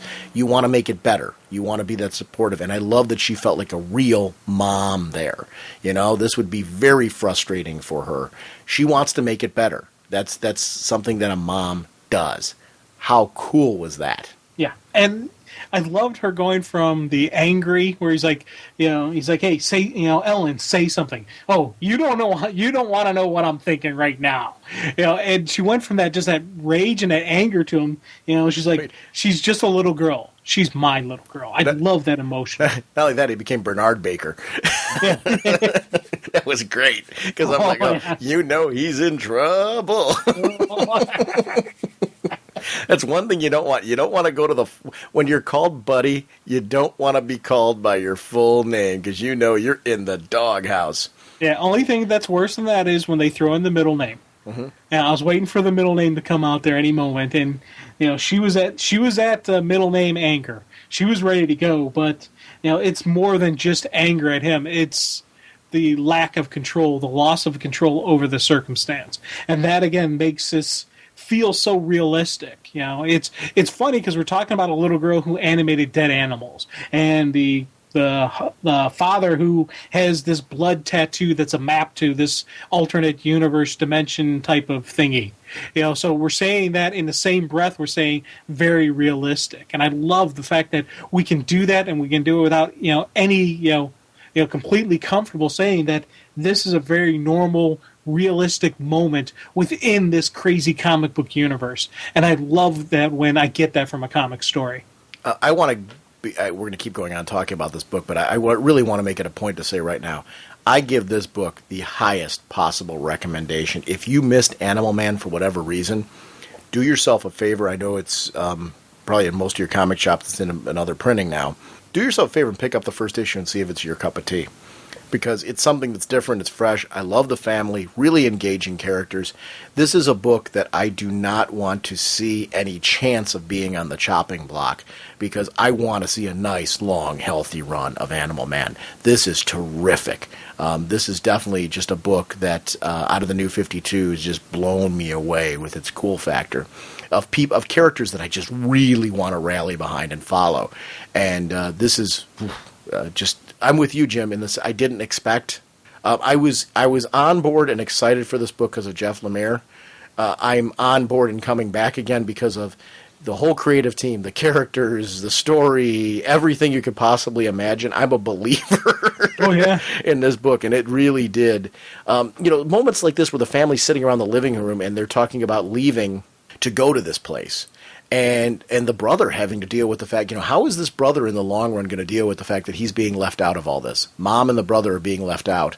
So are all these other bizarre pets that are being left behind with too. But I mean, to the fine detail attention of when Dad and the little girl are going away, Buddy's got to leave the shirt open because it's the map. Yeah. I would just watch the art details in this whole thing. It just was terrific. Then we go to the San Diego Zoo where you're seeing, the bloated hippos and all that stuff there. And I was wondering, I didn't see what was going to happen to those guys. I felt like I should have. Yes. When they're saying run, I'm like, I thought they were going to be dead. I didn't see them being taken over, them being hosts. Becoming skin. Becoming a skin suit for whatever the creature was. Yeah. So again, it was just one of those creepy factor where you're seeing one thing going on, then here you get the the hippos, and I was just like, what the it was just kind of a constant boom, boom, boom, boom, boom, and it's again, it's a great story progression. I loved the look of fear and terror on that one guy's face as he's like, run.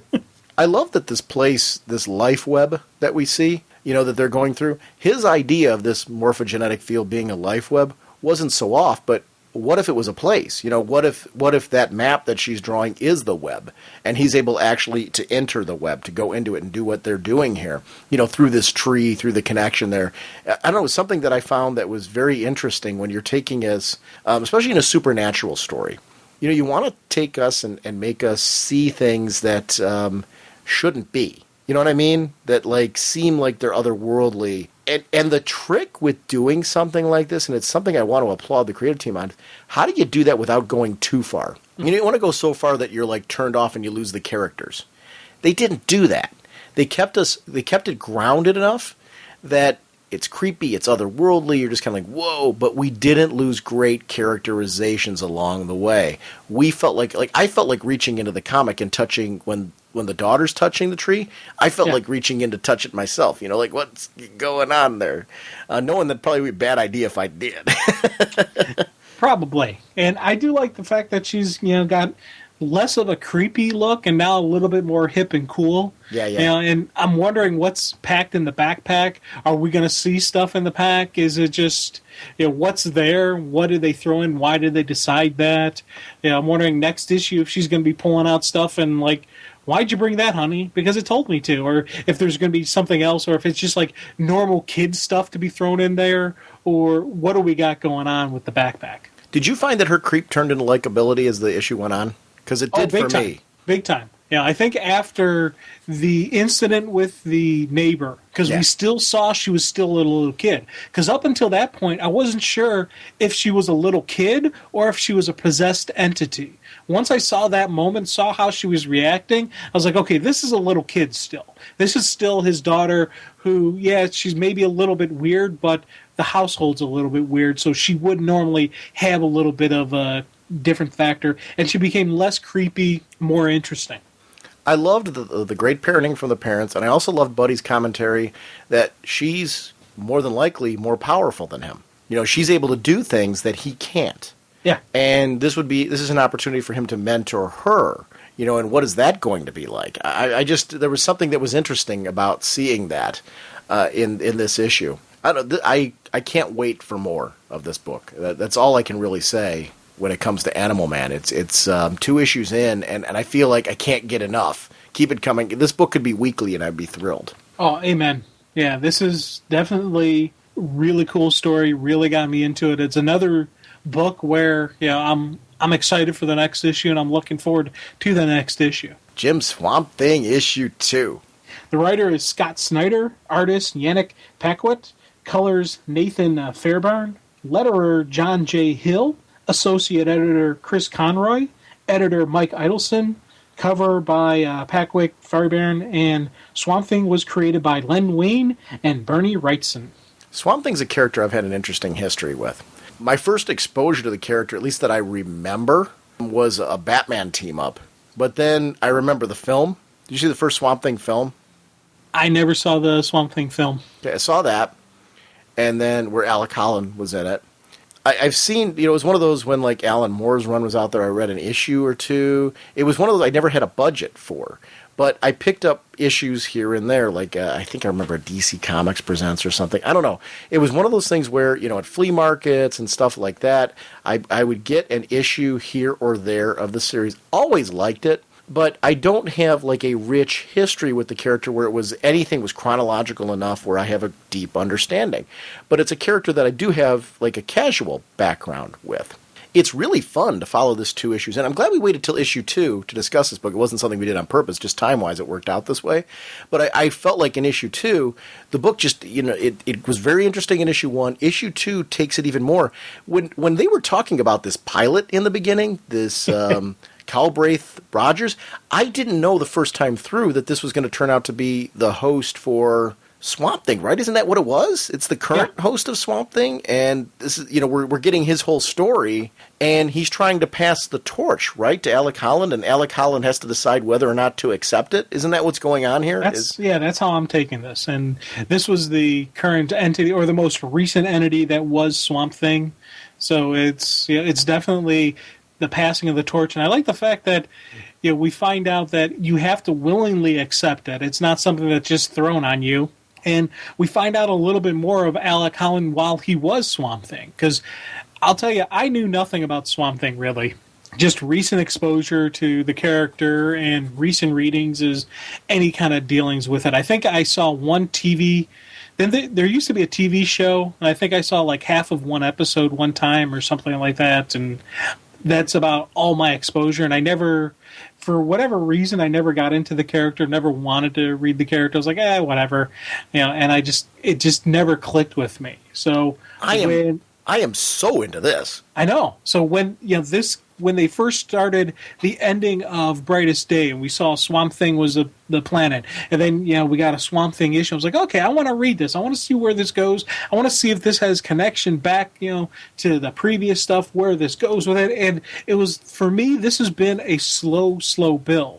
And it's not in my top 10, but it's nowhere near the bottom of my stack. It's a good, solid, cool read-through. I'm taking my time with it, rereading stuff. This opening sequence with the pilot stuff going through and just redoing the read-through, redoing a flow-through without reading any words, just looking at the artwork and just panning back and forth and spending my time on it has been something I've really enjoyed with this. Visually, I've really enjoyed this book, and it's definitely an experience as every issue goes on. I'm getting more and more into it. I want to know more about it. I'm starting to think off the page now and starting to look at, how is he going to get connected? How is he going to become Swamp Thing? Where's this going to go? Who is this, the woman in white hair at the end of the issue? I want to know all this kind of stuff. I want to see where this is going. It's pulling me in, and it's making me interested in a character that I didn't have a high interest in. Artistically, this book is absolutely stunning. I am a huge fan of like the tree twigs that are being used as panel borders, and just doing. I'm a big fan of stylized art and treating comics a little differently, like showing us that you can do new things with comics. This was really great because the whole idea is this green is coming to life in front of us, and I really like that. When you said it's not in your top 10. This one, I'd have to sit down with the New 52 and start making a list to say if this one is in my top 10. This one would have trouble not making it into my top 10, especially after, I've got to say with issue 2, that bumped it up for me. Because I really felt like this was the issue. I'm a huge fan of when you jump into the past of a character and you start giving a history. This whole pilot thing really turned me on to this book. and the passing of the torch and the clones of Alec Holland. This idea that Alec Holland he remembers another world. Like, what does he remember? Does he, is he kind of, sort of linked to the previous world because of the fact that the way things happen with him? I don't know.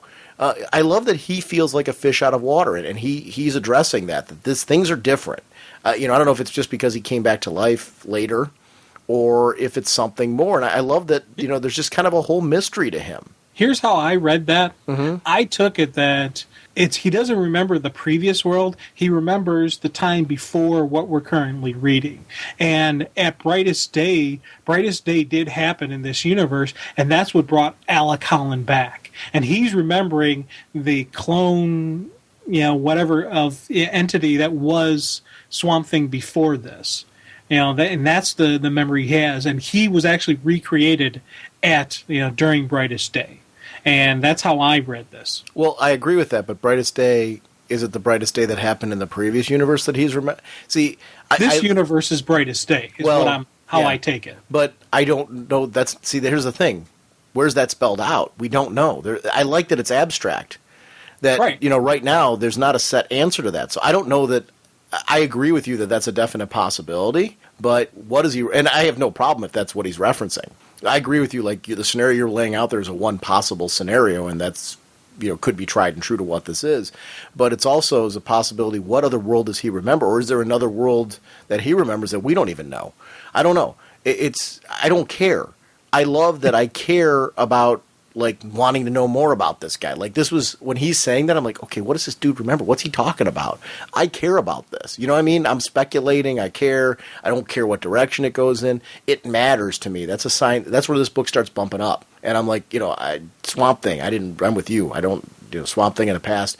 I liked the movie. I read broken issues of it, and what I read, I liked. This, I love. And, this has really kicked up my stack. I would have trouble not placing it in my top 10. This is one of those books that would be on the short list to make it into there. The one, Scott Snyder writing that incredible Batman that he is right now, is one of the reasons why I'm like, okay, if I had to break it down to a top 5 or a top 10, I'm going to start looking at creative teams. And I definitely would have that Batman in my top 10. His Batman, I'll chart that down. His Batman would make my top 5 for sure, which would have an effect on where will this book wind up. Yeah, no, it's. But this book is that kind of quality to me, though, that, like, I would have trouble not putting it in my top 10 because it's really, really good and it's very different. And when I'm making it, if I can only read 10 comics, I'm going to look at diversifying that 10 comic lineup. I don't want it to all be one kind of book.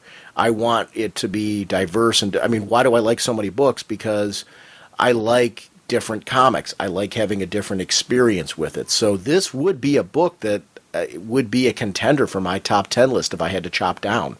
It would be very interesting to see. Here's one thing. I don't want to have to worry about that because this book is amazing. I'll start selling blood. I'll start selling your blood to keep reading this book. Now, one of the things I did like as this is playing out, and as we have Swamp Thing talking to Dr. Holland, and he's not just sitting, the Doc's not just sitting back saying, "Oh, okay, let this happen," and Swamp Thing's not forcing him to say it is about a choice, and he has to look at it. And I like the dialogue between the two of them, where he's like, "Hey, I want to," he's like, "I could force you to tell, but you're not going to." And they understand that each other. He's like, "But, hear me out. If in the end, if you don't want it, fine, I'll walk away." And I liked kind of that moment between the two of them where it was a mutual understanding and acceptance of each other. I thought that was a definite. You needed to see something like that from a hero, from a heroic entity. Well, what I like about this is you're seeing this entity that's not a mindless beast. Yeah, it's this pilot. That's there as well. So you're dealing with two rational individuals having this conversation between the two of them. Much more powerful, which is why introducing the pilot in the start of this was critical. And it really did increase my enjoyment because of everything that you're mentioning. Then you get this wonderful page where after you see like the twine or leaves or whatever coming out and connecting itself to Alec Holland, the see what's coming bit. you turn this page and you get to see what that looks like in the head of Alec Holland, which is the only other way I could possibly take this, as this is all being explained to him. I loved, the Wrightson Diner, really nice nod to Bernie Wrightson. There's a lot of this stuff popping up in the comics right now, nice little nods to classic creators, and I love that. I'm a huge fan of that. And but this is something that visually, again, playing with the panels. That's why I'm saying this is a book. Ooh, I don't know that this wouldn't make my top 10 just because. Wow. I was a big fan in this in books like The Shield and stuff like that, where we talked about, just playing around with it. This is one where the panels are being played with in a way that fits the world of Swamp Thing, that fits the character, and tries to pull you in and engross you. And I feel like I'm looking in Alec Holland's head. When you do this in a comic, you have me. It's story driven. It's visually pleasing. It just makes me, it's a trip. This double page spread is a trip. And you talk about just all the action, everything that's going on. You got this big creature in the foreground, and they spent a lot of detail, a lot of went into that great depth and just really freaky nastiness. But then you start looking in the background. The art creative team really just went overboard in their background, and I love it. And I got to just hats off to all of them, because you see details of people killing each other, kind of mindless zombie types. You get background of the restaurant, just little stuff like stacks of cups and the coffee maker in the background.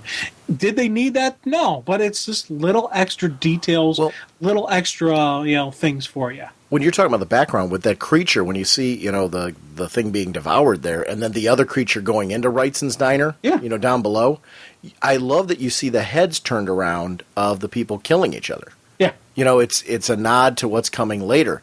Tiny details in the art where you zoom in and go like, whoa, oh my gosh, what's going on there? Again, adding this horror movie creep factor to the whole thing, that's critical to me. It's got to be something where it's nodding to the world below. And again, we get to see a reason why Alec Holland would sit here and say, I have to consider it, because he's actually considering it. Yeah. I do feel like this is a guy, he isn't just saying no. This is the guy that was locked and digging his heels in and saying no before. Now he's the guy, I just don't think I'm the hero you think I am. I'm sorry. He actually has an out. Yeah. And my question is, what is going to make Alec Holland get to the point where he says, okay, I can be this guy? Well, can he, that's my question, is can he go back to it? Can he say, yes, I'm in?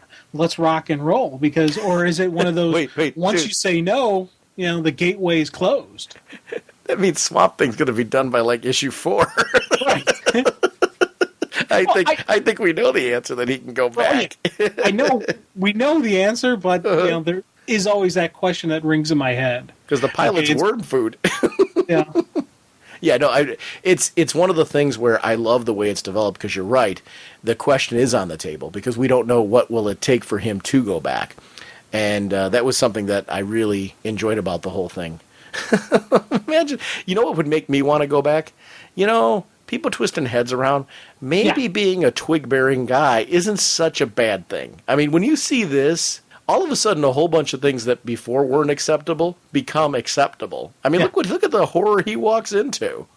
Yeah, that's a whole another level of freaky creepiness. And it was one of those, I felt bad for the the lady that they introduced just to turn her head around and have her swinging an axe at Holland, and it just, everything that's just going on from boom, boom, boom, boom. Once again, it's that horror story kind of hits you, and it's the action sequence that's told and the way it's told. It's not being a traditional comic book, and I'm not even just talking the non-traditional frames. You just look at how it flows, how the play out, and just the focusing on Alec's eyes. I love that. I was just really the comic itself, the artwork is telling the full story, and then you got the words, you got the dialogue, you got the inner dialogue, you got the little extra tweaks here and there. This was something that I really... as I said, second issue, I started getting into it. Second issue, it really started pulling me in. It was something that really made me want to read more of this, see where this is going, where it's playing out in the story. And as I said, I started thinking off page, because I did start thinking, okay, he said no. Can he go back? Does he have to do something else? Is there going to be something, is there going to be something else he's going to have to do to get the green? Is he going to have to earn it? Is he going to have to, die? Is it going to be something else that he wasn't planning on before because he originally said no? So there's a lot of stuff going on in my head as I'm watching this. I would say he's definitely not dying. And my reasoning behind that is to come back only to die just doesn't seem to fit for me in this whole thing. I think he has to accept that as a host, and I think he's going to do that. I got to tell you, what kind of entity sits there and says, I'm going to take over this human, and not only am I going to take them over, but I'm going to turn their head around. Just because, first of all, it's inconvenient because they have to travel, right, in a forward direction. Yeah. This has got to be, how far do you go for creep factor? When you're an entity. Is this taking it a bit too far? I think so, because it's inconvenient. How do you look? Like where you're going? Because you see the one sequence where she's kind of looking over her shoulder as she's swinging the Literally. axe. She's got to look over her shoulder because her head's turned. Right, exactly. Well, yeah, she has no choice. She's always looking over her shoulder. But, just such a creepy little sequence. And I've got to tell you, you do that to a kid, like they did on the bottom of the page of the issue. Nothing is... In horror movies like The Omen, which I think is one of that's on my short list of just creepy, the original Omen, the short list of creepy movies of all time. Anytime you make an evil kid, it's like, that freaks me out. Nothing else, like I'm sitting there and like, none of this is terrifying. You see that little creepy kid with their head turned around, I'm like, okay, I'm freaked out now. There's something scary about that. I don't know. The way this was developed and all that is really great because this added in the Bissett motors. I mean, again, going back to the history of the character. Yeah, I wanted to know that. Who is Bissett? Another creator involved. Okay. Yeah. I mean, so this is just great nods to the past. I keep trying to look for little clues and tidbits and little throwaways and things that are Easter eggs in that. Yeah. And I love, if you're going to come up with a name for the bike company, give it a nod to the past of the creative teams and all that. Because you know what that does? That gets people to look, and I encourage you to look it up. Look up the history, so that way you see, the nods and all that. And it might influence you to say, okay, I'm going to read some of this creator's, work and something like that, just to kind of see that. But tell me you didn't know who the girl on the bicycle was going to be. Well, I knew it was probably going to be the white-haired lady that he said avoid, but I still don't know who that is. I don't either. Abigail Arcane, no idea. Now, Arcane was a villain of Swamp Thing, right? Sure. Okay. Jim, I know as much. Wait, dude, I know about as much as you do. I've probably read a few. Obviously, just from my experience, I read a few more issues than you. But when you're dealing with a character like Swamp Thing in team ups, or in guest appearances, or in a broken issues, I have no idea who his nemesis are. I'm a blank slate, and I love that. I just was riding along. I'm like, okay, I want to know who she is, but I'm perfectly content with finding out in this book. Yeah, my only guess is coming from like that one episode of Swamp Thing I saw. Mm-hmm. The villain in it was another scientist named Arcane. Oh, okay. And that's that's why I was like, I wonder if that's an actual villain. And I was like, that got me thinking, okay, could this be a villain thing, but she's really not, because I know it wasn't a female before, or maybe there's tweaking to it. So it's, again, this was a great ending sequence. This was a really cool way to get you locked in and say, yes, I want to read more of this. Just, you have that kind of that dun, dun, dun, dun, dun, dun, dun, scrambling, fighting, you got the zombies coming after you, blasted with shotguns. Oh. I'm with you. It's, what's what I've loved about this episode that we've been recording is that there are really just 4 books so far that we've been talking about that were just really terrific. What a great batch of books. And this is one where, again, I don't know a whole lot going into this. And I'm captivated. I want to know more. And yet I don't feel like I have to know a whole bunch of the character's history in order to enjoy this. I'm sure that there's people who are huge Swamp Things fans listening to this are like, how could you guys not know this? And that, I think, is terrific. I love that experience. I love that there's people who are connecting with the history of this character and going, oh, this is so cool. You don't get it. This is all that. Right, you're right, I don't. And I've had that experience from the other side, and so many of these titles where there's people, who are on the ground floor. I love that I'm on the ground floor of this, and I'm really enjoying that experience. Like, I get it. I will say this does make me want to read more Swamp Thing from the past, to really get into it. Because I've got the hardcovers of the Alan Moore run. I've been collecting those. I just had no time to read them. And I've actually got they did through that DC Classics library, those hardcovers they were doing, they had the original Len Wein stuff in there too. None of that stuff have I read. It's part of that stockpile that you and I talk about.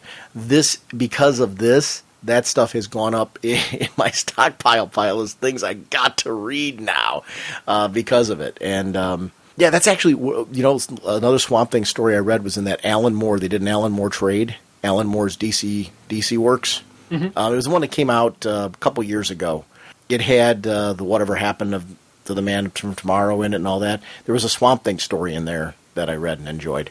So, I mean, very limited exposure, but wow, this is giving me a whole new appreciation. Yeah, dude, wait, you know what? I'm going to take it back. This is in my top 10 for sure.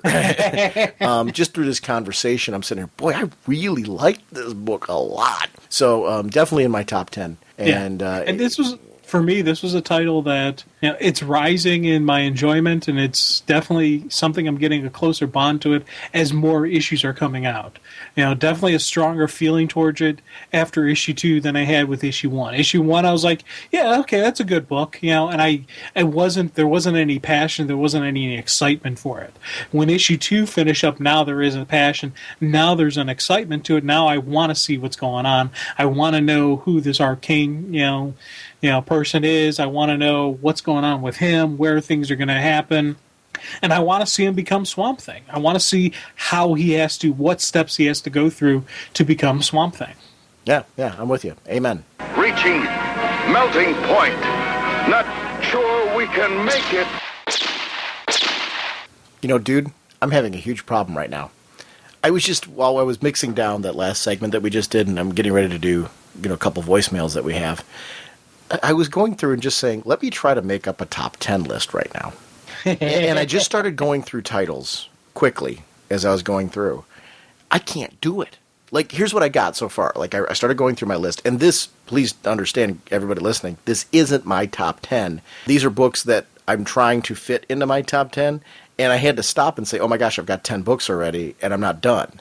Like, I wanted to keep going. So I started going through, I pulled up my Comixology app. I started going through kind of alphabetically, but then I started grabbing certain books, and I'm like, I've got to get this in there. I got to make sure to grab that in there. But then I'm like, I got to keep going. So I started with Batgirl, Batman, Aquaman, Swamp Thing, Animal Man, All-Star Western. Really, I love Jonah Hex. Hawkman, Action Comics, Batwoman, Nightwing. And I'm like, wait, I need Batman and Robin. I need, as I'm going along, I'm going through all these titles. I need Firestorm, I really liked. I'm going through all these books that I really liked, and I'm like, I got to keep shoving in there. Like Stormwatch, there's titles in there that I'm just like, whoa, this is, this Jamie Dunce touched on this, JD74, in one of his phone calls. He said, the big problem I'm having right now is there's too many titles to like. I'm having that problem. Like, if I had to pare down to a top 10, The Flash was wonderful. There's so many books that were just really, really good in there, and I'm not doing them justice right now because I'm going through. I don't know if you're having this trouble. There's a lot of titles that are winding up. Like, before I had a lot more of a middle ground stack where there were my top tier titles that were my favorites that I went to every single month. The ones that we talked about on the show all the time as being like the top tier best of the best. Then there was my middle of the road stack, which were titles that I was really enjoying and that would be very, very hard to part with. Then there was my bottom end of the stack, which are good titles that I was kind of like, I'm enjoying them month to month. I would miss them if they're gone. They're not ones that I'm feeling like excessively necessary to keep talking about on the show just because I'm enjoying them, but, I'm not getting that kind of like buzz that I've got to talk about them now. Nothing that I wanted to drop, but, it was a lot more of a 3-tiered stack. I got to tell you, dude, I don't have anything on the low end. Anything where I'm like, is falling into that category. My top stack is very heavy of books that are just like right now out of the starting gate, first issue or first 2 issues, just mind-blowingly cool. And then there's a number of books that are winding up in that middle of the ground for some reason or another. You know, that like there's something going on in the book that I need to have answered to know how I feel about the book. You know, is it going to stay middle? Will it drop to that lower tier? We talked about that like with I'll give a great example, Red Hood and the Outlaws. That's in my middle of the stack right now. I'm enjoying it. There was a ton in there to get me going in for the second issue. Starfire is my concern as far as, you know, what's keeping that from there. But, like, you know, my top stack, it's something like Catwoman. Like, I had a blast with that. That winds up in there. That would be like a hard book for me to part with. This is a this is a Superman. Action Comics I threw in there. Superman was the book that I thought, okay, I'm going to have a little trouble with this. I didn't even get into things like Supergirl and Superboy, Teen Titans. This is really a great problem to have. You know, it's really tough to pare down that list, to machete it, which... we're all winners because of that. Because whatever your budget is right now, anybody listening to this, what a great position to be in that there's all these top quality titles. Justice League Dark. I know. I mean, you know, these are books that I'm throwing out that it was funny because I was talking about my top 10 stack. I'm almost going to have to backpedal a little bit about that only because I would have a lot of trouble making a top 10 right now. I'm having it, that list that I made. I'm like, ooh, I don't, you know, like what would I bump out to put some of the other titles that I want to put in there? I don't know. And yet I don't want to give up any of those. I would sell blood. I think you're right. Well, as you were talking, I was going through a list and see if I could create a top 10. Wait. I'm sorry. I'm going to let you do your top 10. I want to interrupt you with this. But I'm sitting here. By the way, Raging Bullets does not advocate selling blood to buy comics. Yes. We really are joking about that. I just wanted to clarify.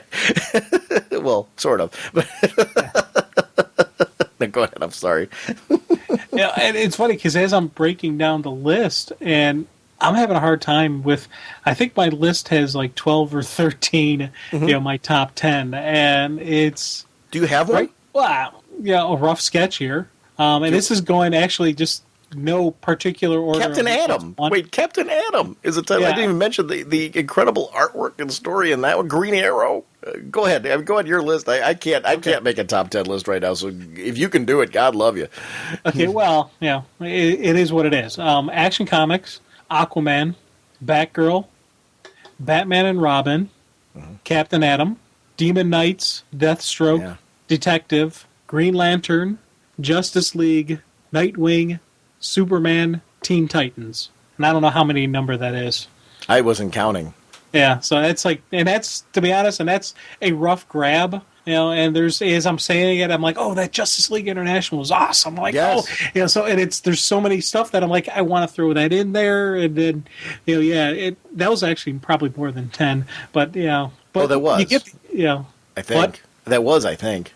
Yeah, it was probably more than 10. But it just, you know, as I'm pulling out, there's a tough way to determine which one. And that didn't even have like Batwing, which I think is an awesome book. Batwoman, which is one I'm really digging. You know, there's just there's so many stuff. You know, Fury of Firestorm was really groovy. I want to see that. What's going on there? It's, you know what we'd have to do.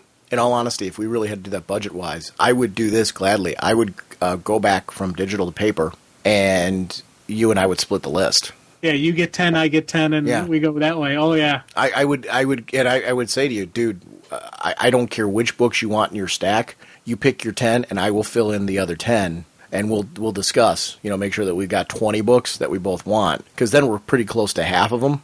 Yeah. I mean, if we had to make that kind of budget, I would say we'd be trading books. I mean, I would, yes. And I would encourage people to do that. If there's any of these titles you're doing that, and you got a friend, and you're like, I can't do more than what I am. You know, go ahead and make your budget, but try to find a friend if you have anyone nearby who you can like do mass budget with and trade them.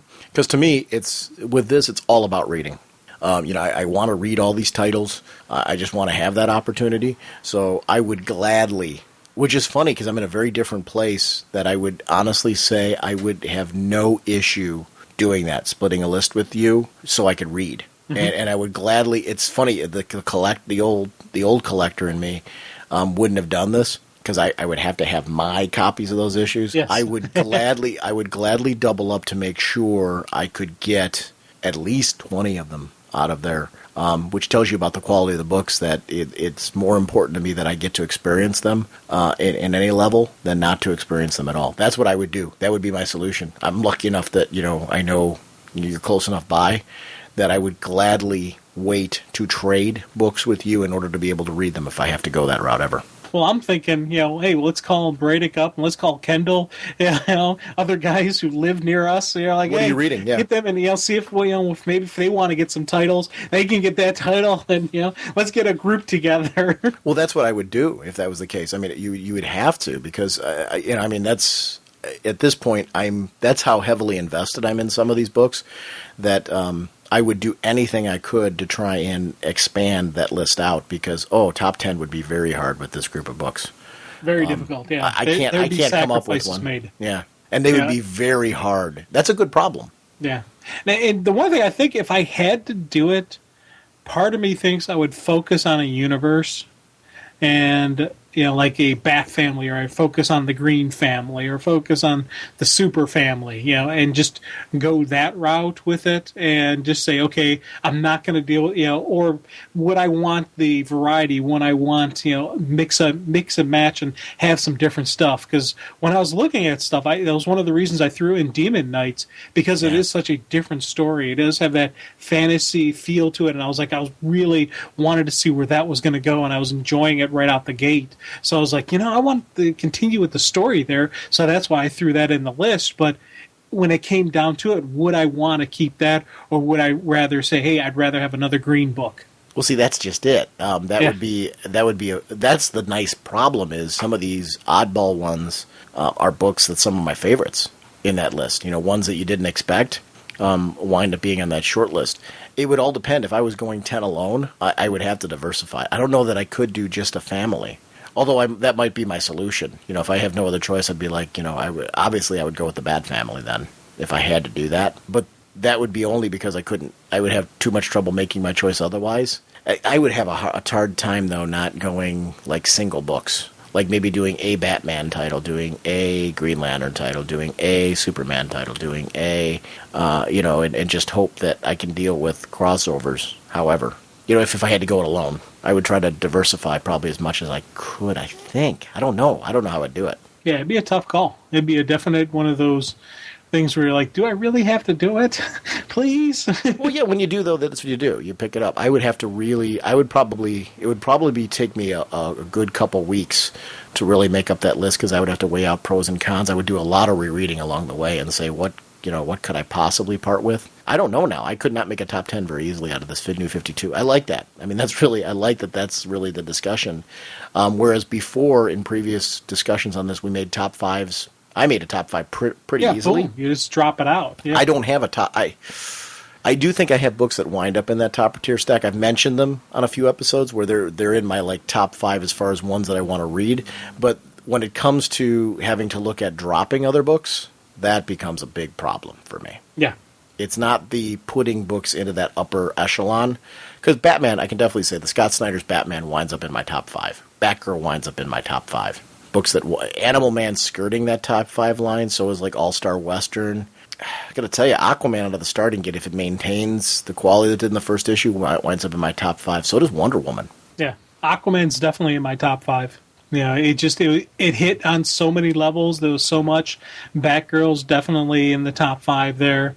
I got to pick which Batman. I don't know. It's Captain Atom's a contender for me in the upper echelon. It's funny. Some of these books I really need a second and third issue for it to get kind of a flavor for where it winds up in my stack. There's a lot of contenders for that top five, but I know for sure, Scott, from his experience in Detective Comics, Scott Snyder's Batman will wind up in there. I love what Gail Simone's doing with Barbara Gordon. That's in my top five. These are books that are for sure winding up locked into that place. Wonder Woman out of the starting gate, I don't know what it was. That's, there's something about that book. I've loved the character. I've really gained a passion for her through runs like Gail Simone's. I like Straczynski's run a great deal. It's a character who, I've really, throughout her history, I've really liked. And I think the new run, even though they're, going kind of a quote-unquote new direction with her, but at the core they're capturing what's cool about Wonder Woman, and I'm really digging this book. So that's one that's winding up there.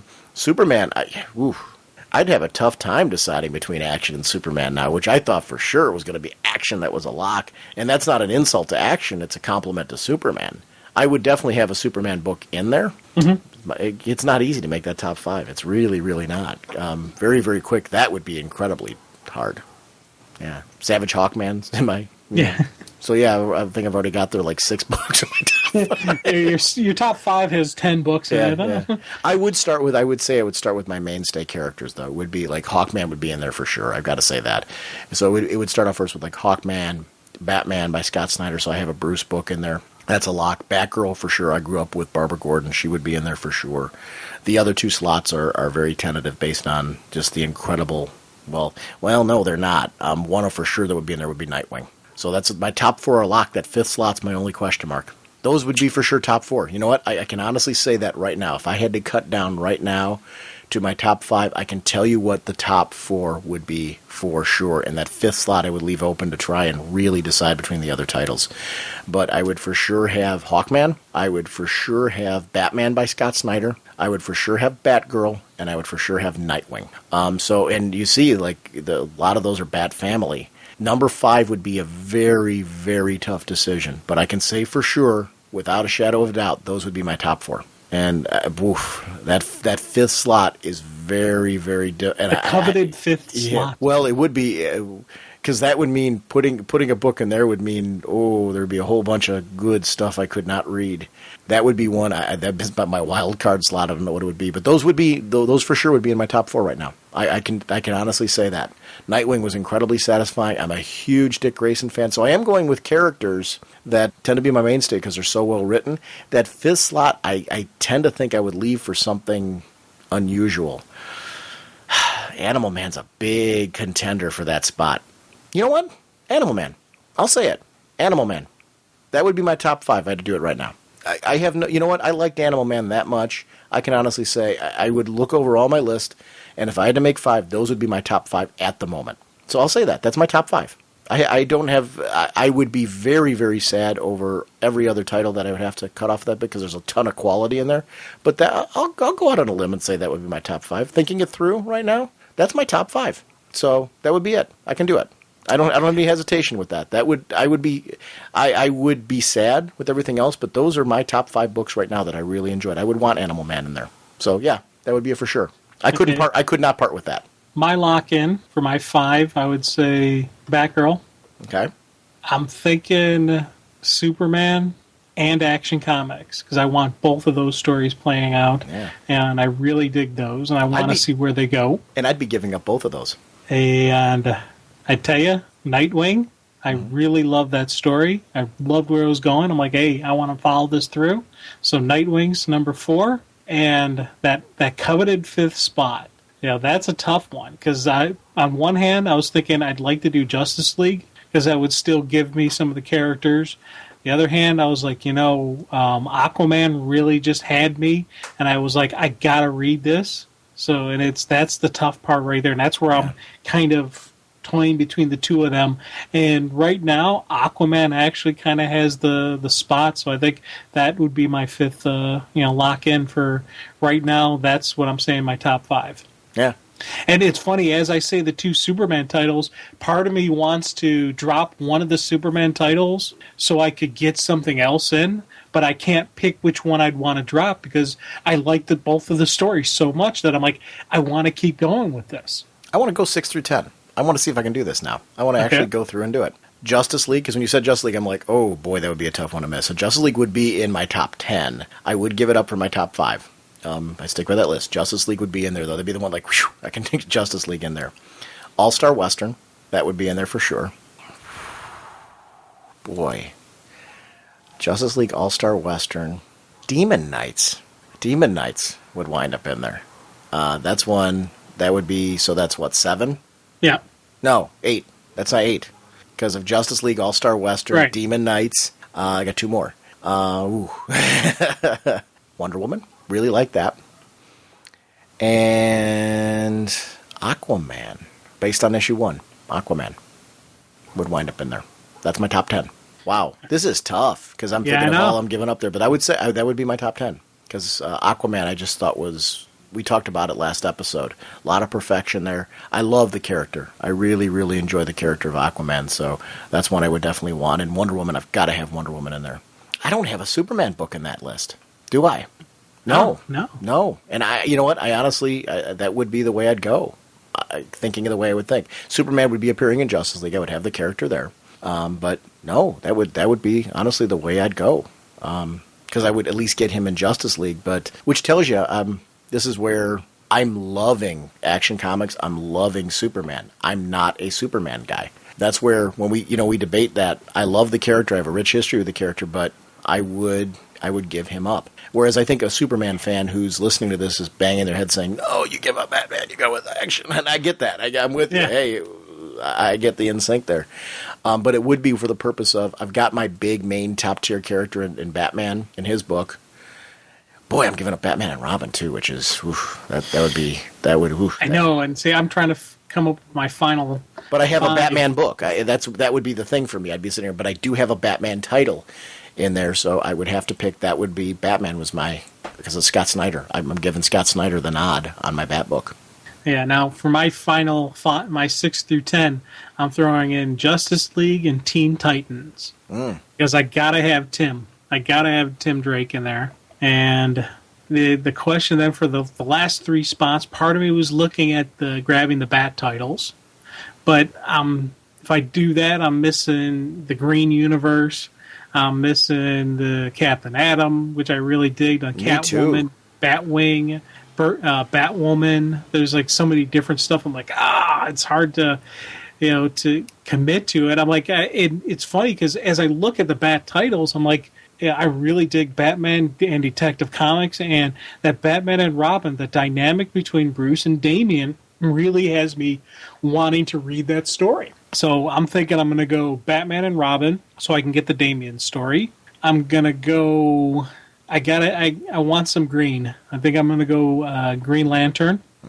And it's... and I think instead of trying to choose between the 2 Batman titles, between Batman and Detective, I'm going to throw them out just so I don't have to compete, so they don't compete against each other. Okay. And I'm going to go with something else, off the, kind of like mix things up and give me a different taste and a different flavor to everything. And I'm going to go with Deathstroke. Good book. Just something different and a cool book and a cool character. And See, I think that's what I was. That's the way I would be thinking. See, I would start looking at. I've got Batman as my top tier character, being out of the Superman and Batman. I've got him in his book. I really would start diversifying and grabbing some of these other titles outside there just to have those different reads. Wow, the top 10's very. I stick by that. That's my top 10 right now. But there's a number of titles that are outside that could easily shift that list one way or the other. But that's right now, if I had to make the decision at the moment, if I said you have to go to 10, those would be my 10. Yeah, my 10, grab 10 titles that you have to read and I can't borrow from you. Right there. That's the 10 list I would go with right now, I think. And it's funny because I want to borrow from you because I want to read Superman. Yeah. Well, hey, if we could do the borrowing, I'm like, okay, you get the Bat, I'll get the Super. Yeah. Yeah, then I'm making sure that we're getting books like Captain Atom and Swamp Thing and stuff like that. There's a lot of books that are like falling outside that are just outside the zone that I'm not comfortable with letting go. But if I had to, I think it's kind of cool to just kind of go through and say, what would my list be right now based on what we've read? And 52 titles were released. The 42 that were left out of that list for each of us is a very hard list to let go. Yeah. That would be very, very, which is kudos to the entire creative teams out there because it's a decision. I feel dirty even having this discussion. Yeah, no, but I wanted to do it because I want people to see, listening, that we rant and rave about comics all the time on this show. But the truth of the matter is there is a hierarchy. You can love a ton of books. My big problem with comics is going out of the 52 that DC published right now that I think are just tremendous. There's a whole world of comics outside of DC I'm a big fan of. Dark Horse, Image, Boom, independent comics that are out there. I would keep going on and on. Marvel, I don't want to say we're not anti-Marvel. There's books from Marvel that I think are just absolutely tremendous. Ultimate Spider-Man, the new one, I read the first 2 issues of that. Really dig that. So there's a lot of tough sacrifices that are made all the time of books that I'd really like to read due to time and money. So this is a tough decision we all end up facing. I end up giving up a lot of other stuff for reading comics. I don't have a game system right now. Not because of any other reason than I'm using for like movies and stuff, an Apple TV setup, which my wife and I are really digging. But I play my games on my computer right now that I do. And I do things like that Steam summer sale and stuff like that they did. Mainly because I wanted to devote more money to comics, which means, you have to sacrifice some other things from your budget in order to do that. It's a commentary on just how cool I think the comic industry was right now, that I'm willing to sacrifice some of the games that I really like in order to give myself more of a comic budget to be able to enjoy some of these titles. And I'm not doing it for the podcast, because a lot of the titles that I'm picking up, outside of DC and stuff like that, we aren't going to talk about on the show. I'm just picking them up for fun because I'm really enjoying them. So I don't know. It's funny, sacrifice-wise. Are there other hobbies that you have or things that you are putting less of your budget into now because of your love for comics? Have there been things that you've shifted away from, Jim, because of comics? Did you notice anything like that? I don't know if you're having that same experience. I am. I've shifted away from some other hobbies of mine. Well, I'm not, with the gaming and all that, I'm not really... there was a period that I was like, yeah, I'm going to get the game, so I'm just going to get the game. And I never went about and I never got it, because I was like, you know what, I got my time. I got, free time. This is what I do. This is what I enjoy. Yeah. This is where I'm at, and I don't need that. So that's something that I think I've put, I'm not really playing. I do still do City of Heroes every so often, and I have my hobbies, and this is what I wouldn't say it's because I'm putting more time in the comics. It's just I don't want to take away from my comics. It's financially, I would rather put my money into comics, and I'm finding, what I was finding is there were a lot of things that I was getting that I didn't need to get because this is where my time's being spent, and I'm enjoying it. I am still playing DC Universe Online, except I switched to the PC end of it, and I'm enjoying that a great deal. But I don't know, it's just I'm finding that, especially now with the new 52, I was enjoying everything before. I'm just enjoying more even now. I think the digital era of comics is something that I'm really digging. I'm enjoying picking up a lot of titles through digitally. I'm enjoying reading them on my iPad. I'm enjoying having them with me everywhere I go. I don't want to say reinvigorated me. Well, yeah, I think it has reinvigorated me. I mean, I was already really excited and having fun, but I think I'm more into it now than I've been, and which is pretty insane considering how into it I've been. But I mean, I do think that that's something where there's an excitement there. It's fun kind of browsing through free previews and stuff like that. I grabbed things like Umbrella Academy, for example, just outside of it from Dark Horse. I'd never read it, and it was something that I'd read the first issue of the first series, really liked it, never got to read the rest of it, ended up grabbing it through Dark Horse's app, and really am enjoying it. It's stuff like that. I don't know. It's kind of cool now. I'm really enjoying reading comics that I missed that way. And, Ultimate Spider-Man I read digitally. Grab it that way. I'm grabbing all these things through the app. And whenever possible, I'm grabbing them from our show sponsor right from their site and grabbing it through the Comixology app right from them. Because it doesn't cost me anything more. And like I said, I'm always helping them. And there really isn't just a promo. That's really what I'm doing. So I'm just throwing it out there because, they've been so good to us. And it's great. I feel great supporting them, doing something that I'm enjoying. So it's kind of cool. I don't know. I didn't think I could make a top 10 list. Apparently I could. Not something very fun to do. Because like I said, I don't like what I'm giving up. But I could do it. Let's go on to some voicemails. Hey, Sean and Jim. I'm just calling. I'm Nathan from Quad Cities. Not on the forums. Don't have a whole lot of time, but I've just been reading a lot of the New 52, and I am loving them. I'm loving almost everything that I'm reading, and since I'm going to tell you a few of the best of what I think, to be fair, I'm going to let you know exactly what I picked up. The four Batman titles, the 2 Superman titles, the 4 Green Lantern, Justice League International, Hawk and Dove, Captain Atom, Aquaman, Flash, Firestorm, Hawkman, Wonder Woman, Flash, All-Star Western, Blue Beetle, Demon Knight, Static Shock, OMAC, and Mr. Terrific. And I want to tell you, first of all, I was looking at the art. My favorite art, hands down, that I thought was amazing was the Flash. I mean, looking at the panel composition, how they did everything, just in those first few opening pages, how they incorporated the Flash into everything, and looking at it and realizing that this guy understands what you can do with comics that you can't do with any other medium. I thought it was brilliant. I thought it was great. Love the artwork on the Flash. Of course, nods go to Aquaman, Justice League, Green Lantern, Wonder Woman. I love, and I thought the most interesting art was on Captain Atom. My favorite is still the Flash, but it's just the way that he had of breaking it down and making Captain Atom look so much different than everything else. I thought it was wonderful.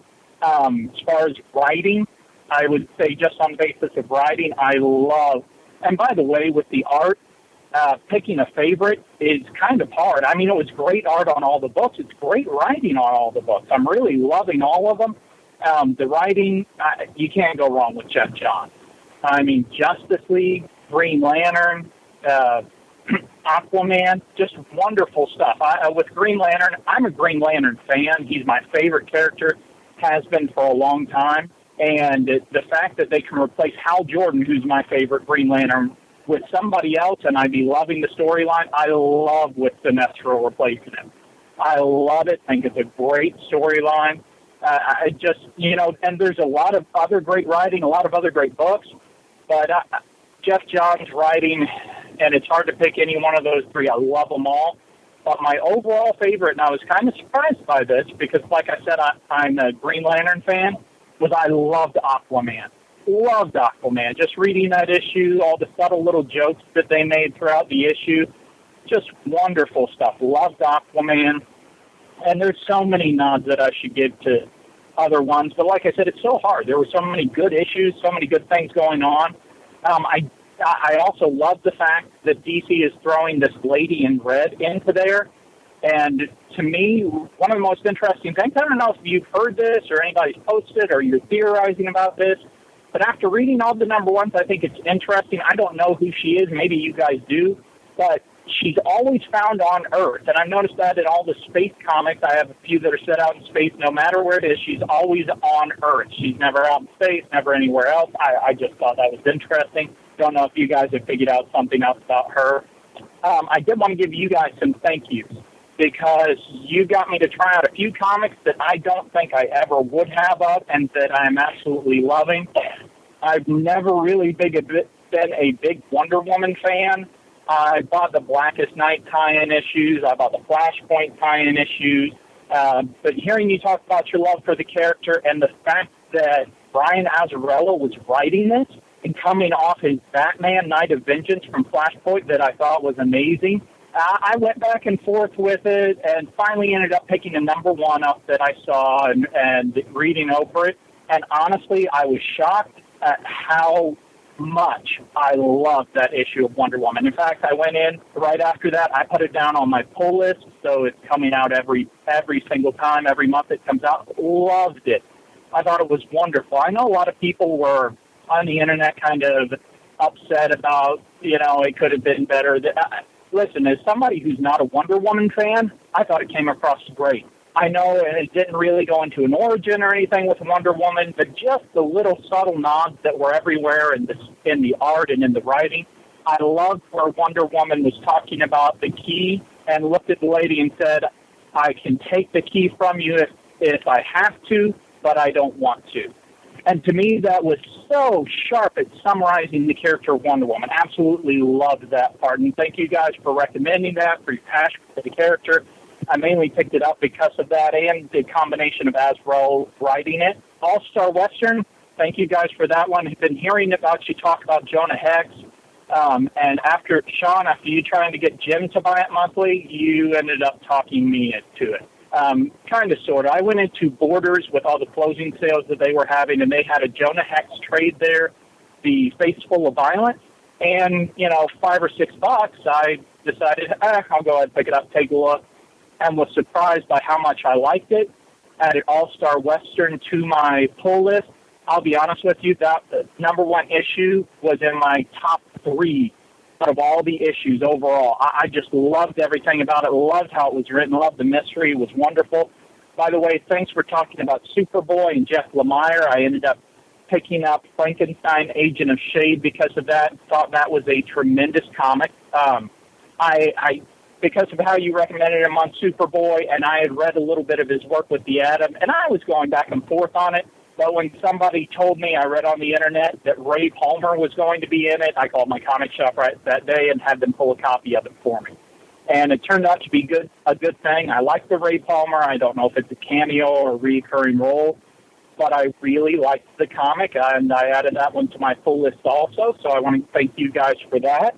I also want to thank you for having a clean show. I appreciate that, and I know occasionally it's not, and I really appreciate when you let us know that up front when we start listening to it. Thank you guys for having a clean podcast. I appreciate that. There is one thing that I don't know, again, I'm a little bit behind. You did start talking in one podcast about the number one that I've started listening to. The only thing that I really wish DC would have done was if they could have figured out to add in a few more all ages number one issues.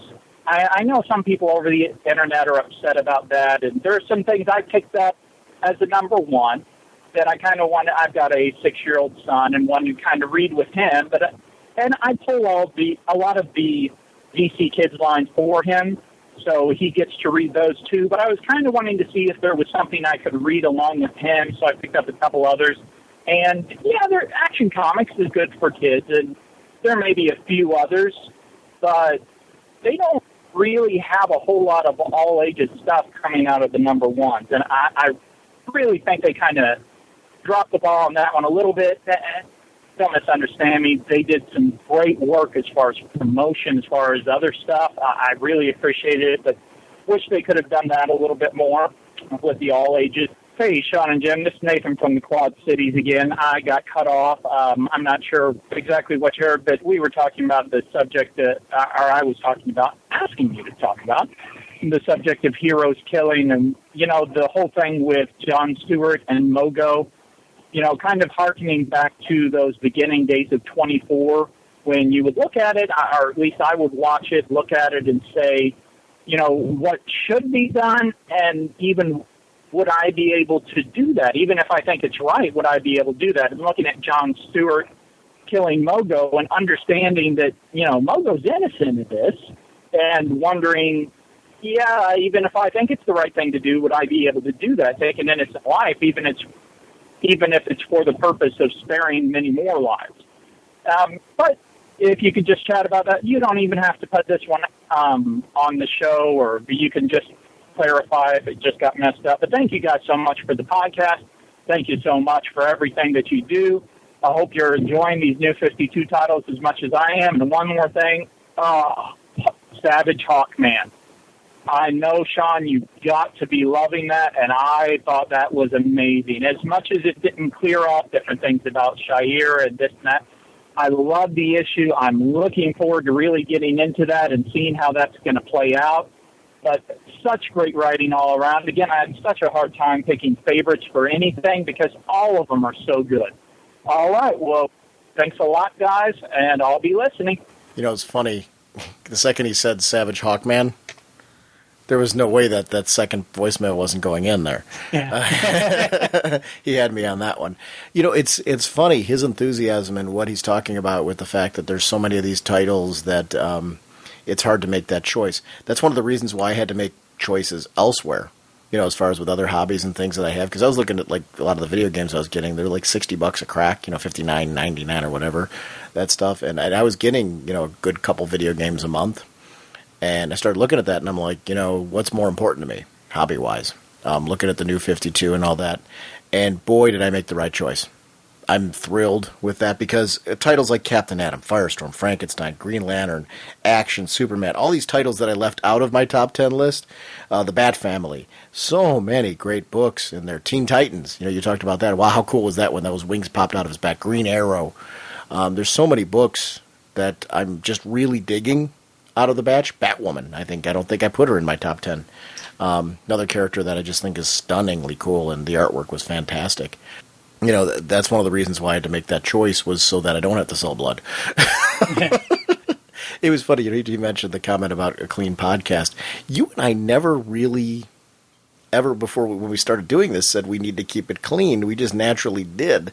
And then we started getting positive feedback about that. And it's funny how, like, I do try to keep it clean on purpose now because of that. But, you know, I don't find that being like a chore to do. It just kind of naturally is kind of the way we have the discussions. Even when we talk about things like, you know, some of the controversy with Catwoman and all that, I tried to keep it within the realm of, you know, being something that was in the PG range, at least, you know, so it wouldn't be something that parents would have to feel like really worried about listening to with their kids around. I do think that's part of the teacher in me because I kind of have to watch myself in general anyway. You know, I mean, that's not kind of, I do. That's something, you know, just, you know, I've got to watch how I present myself. And so I think that just kind of carries over into the podcast. I kind of present it the same way. You know, we joke around and all that stuff, but I just kind of keep it clean. Do you ever find that to be something that you find that there's a restriction there? Or is that something you just kind of naturally do? Nah. Yeah, we both actually, we're not really big potty mouths. Sometimes you got to say a word and you say the word, you know, but it's nothing that where it's not like every other word out of, you know, either of our mouths is an F-bomb or anything like that. Or it's just, it comes from how, you know, I know how we both were raised. We weren't, you know, it's, yeah, growing up, that wasn't, you know, part of a normal vernacular. It wasn't normal where I was. And then especially, you know, business world, you know, when you start getting in, you know, in a professional environment, you got to watch what you say. You can't, you know, just throw it out there. I work in a cube environment where I have, you know, females and various other, you know, sensitive type of people all around me. So I can't just start, you know, spewing out, you know, sound like a drunken sailor. I gotta, you know, there is a level of, you know, maturity, a level of respectability you have to have. And so for me, this is normal dialogue for me. Now, you catch me at the wrong time, you catch me in a different place, you would hear a completely different sensei. You know, you catch me in a bar, a couple drinks in me, hanging out with, you know, some friends, or, you know, out, you know, camping, out hunting. You know, my, you know, dialogue completely changes, and, you know, I'm, you know, dropping a couple words that you're like, I don't think I've ever really said on the show. So it's, you know, there's always a different environment. But for me, this is a very normal, natural speech. I try to watch my whatnots, you knows, and the various little language crutches that I have that I just throw out, because those are also natural dialogues for me. And so it's nothing that I have to actually focus on. It just, you know, I am who I am. I'm loving that explanation. No, I mean, I've been with you in those places, and you're far from a, you know, foul-mouthed hooligan in any of those places either. Yeah. I've known you for a number of years that I can honestly say that. It's funny when he was talking about all ages material, which this kind of blends back right into a lot of the discussion points he brought up. It's kind of funny because I look at the New 52 and I'm reading a lot of the books like they're cutting edge primetime television. You know what I mean? It's like that gripping, I've got to catch you. You throw the episode thing out there a lot, and we joke around about that not being appropriate, but thematically, it does remind me a lot of my favorite programs on television right now. A lot of the ones that I think are cutting edge, well-written, well-produced dramas. And so, yeah, it skews to that kind of audience. And I get what he's saying, because I loved like the all ages books like Billy Bats and the Magic of Shazam. I loved that book. So I would love to see more all ages material. I'm in there with him. And I'm not sure the way to do that, because I think it's tough to put it in this line. Only because I think it's tough to put it in this line because there's so many of the books in this line that don't skew to that age range. And I think you have to, you want to separate that so that way parents know, you know, the casual parent who comes in knows what those books are. But, I love in my classroom that there's tons of books in my class, like Tiny Titans. I grabbed their Patrick the Wolf Boy. I search for and thrive for. There was a lot of the product that Boom was producing as all ages material, for example, that I was grabbing for my classroom for my students. That I think is just great quality comics. There's a lot of all ages material. I search for that at conventions. where there'll be different independent tables set up where somebody's doing a trade of some of their all ages independent work, and I'll grab it. And I being the comic fan in me, I'll grab it from my classroom, I'll read it first, and then it goes in there and it gets beat up, and I love that. I love seeing that. It's something that I thought I would cringe more, seeing comics get destroyed like that. But it's getting destroyed because they're passed around the room. So many kids are, putting them in their desks because they want to read them, and it's a contest to see, are you done yet? I want to read that.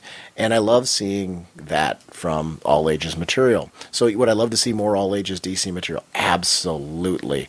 I'd love to see a sequel to that Supergirl, that Cosmic Adventures one. I thought that was really terrific. I enjoyed it. I love that the all ages material is truly that, all ages. It's stuff that I can enjoy. It's stuff that, it's got that Pixar mentality. And I love to see more of that. And I think, I don't know that it has to be a separate line. I'm going to kind of watch myself in overgeneralizing that.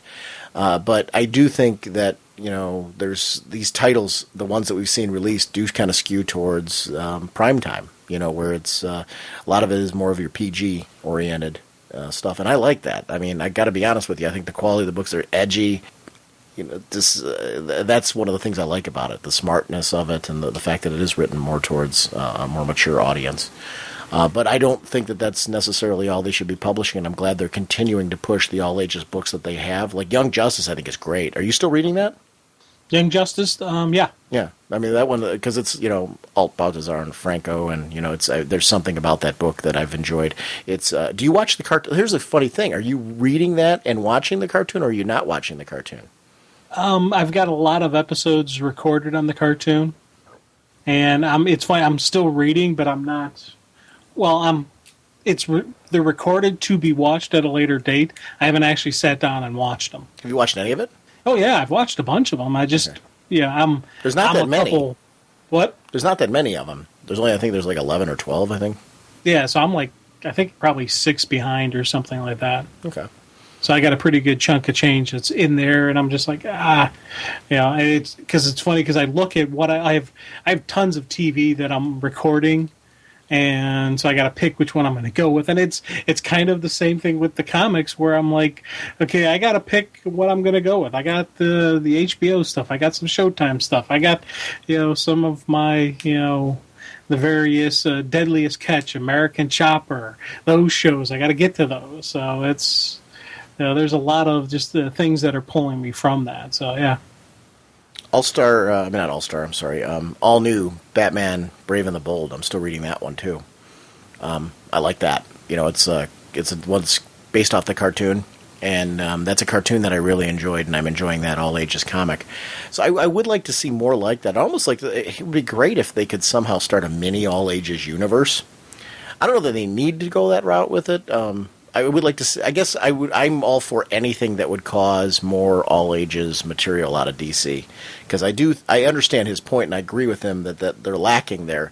I don't know that necessarily these books need to be skewed that way though, because I'm loving every one of the titles, and I there's not one of them that I'm sitting here saying, geez, if you did this or did that, it would be more all ages. I don't know. I think that it's kind of the direction of this line, but that doesn't mean that has to be the only avenue. Just like I like DC having the Vertigo line, I think a comic company is well served to look at other avenues. The trick with all ages material is, how do you get that material into the hands of kids? We grew up with the newsstand experience.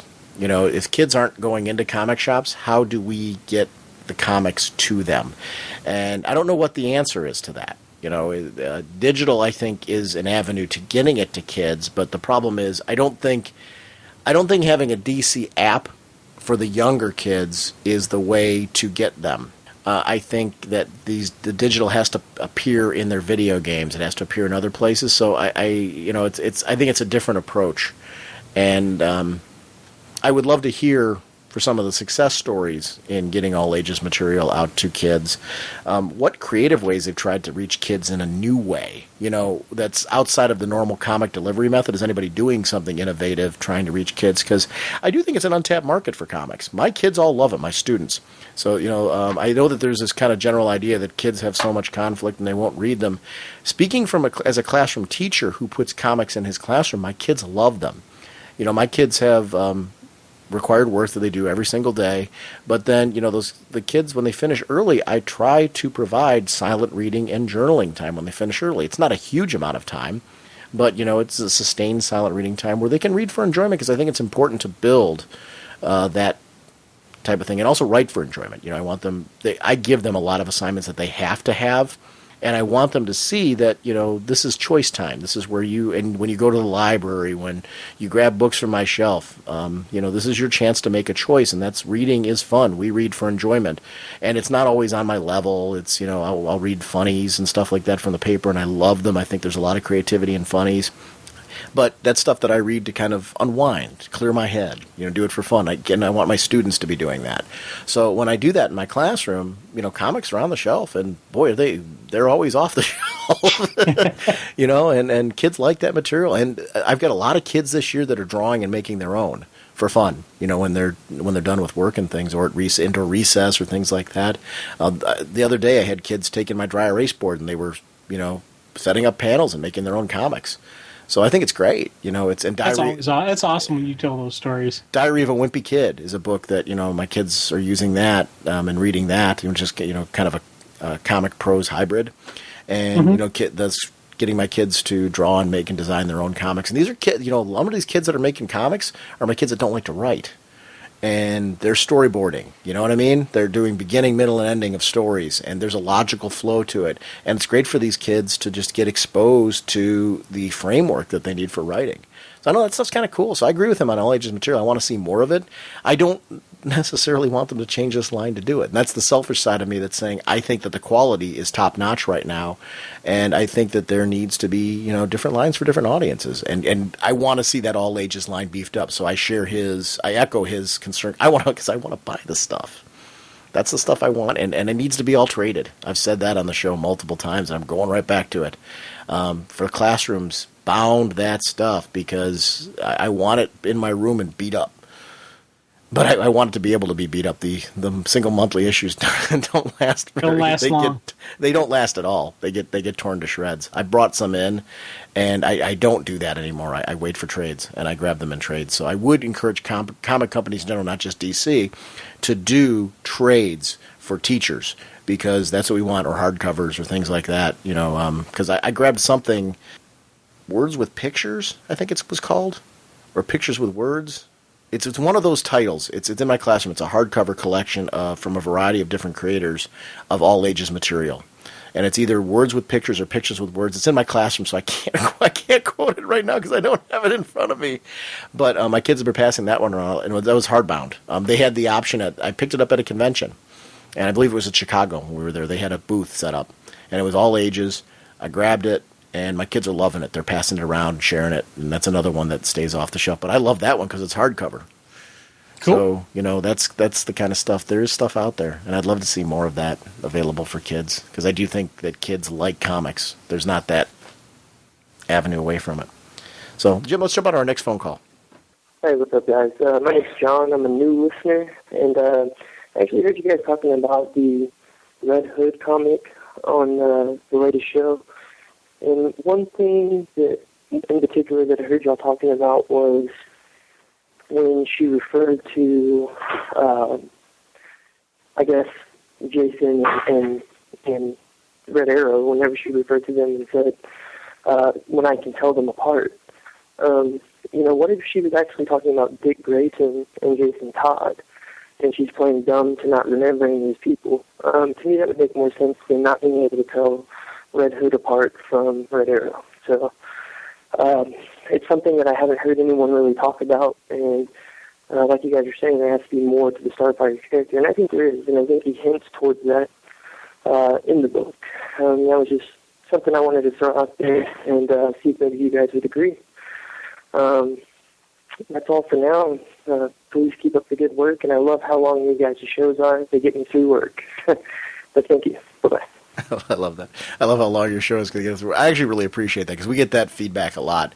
We rarely get feedback anymore that the shows are too long because I think people have who don't have time to listen to the entire show are getting jumping through segments and kind of picking and choosing the episodes they want to listen to and stuff like that. So I hope people are finding ways. If you can't listen to every show that we do, you're finding ways to chunk it or listen to whatever sections you want to that appeal to you.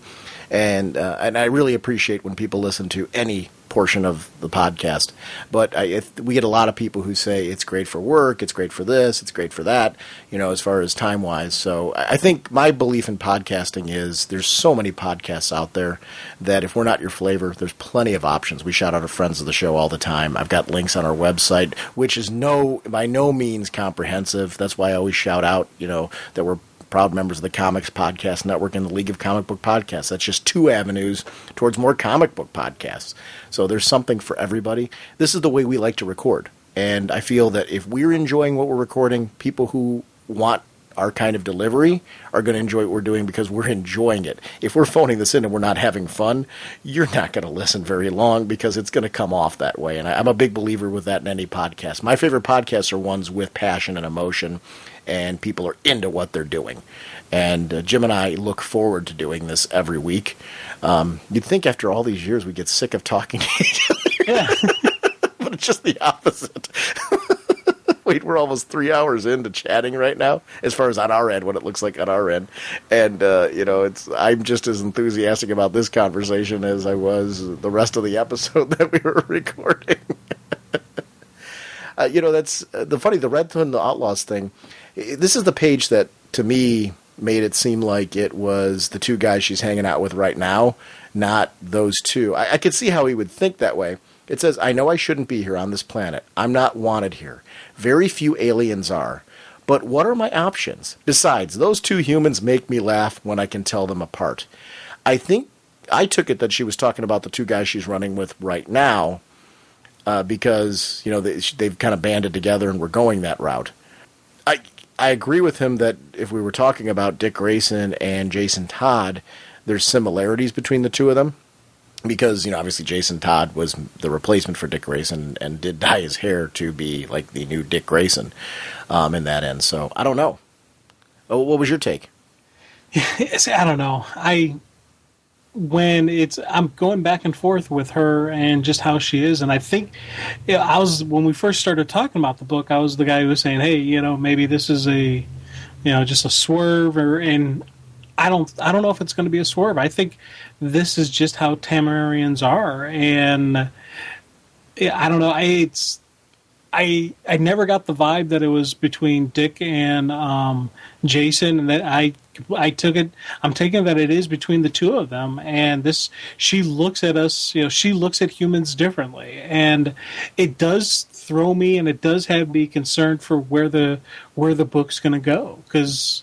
We talked about it.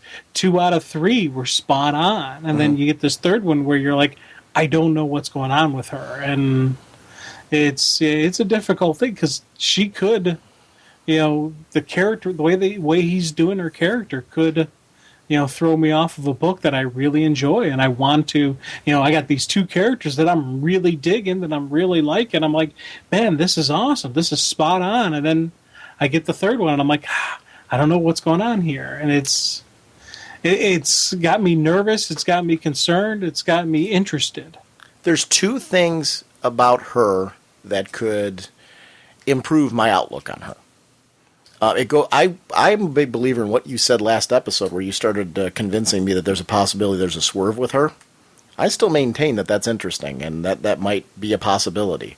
That we might not know everything we think we know about her from what's being presented right now.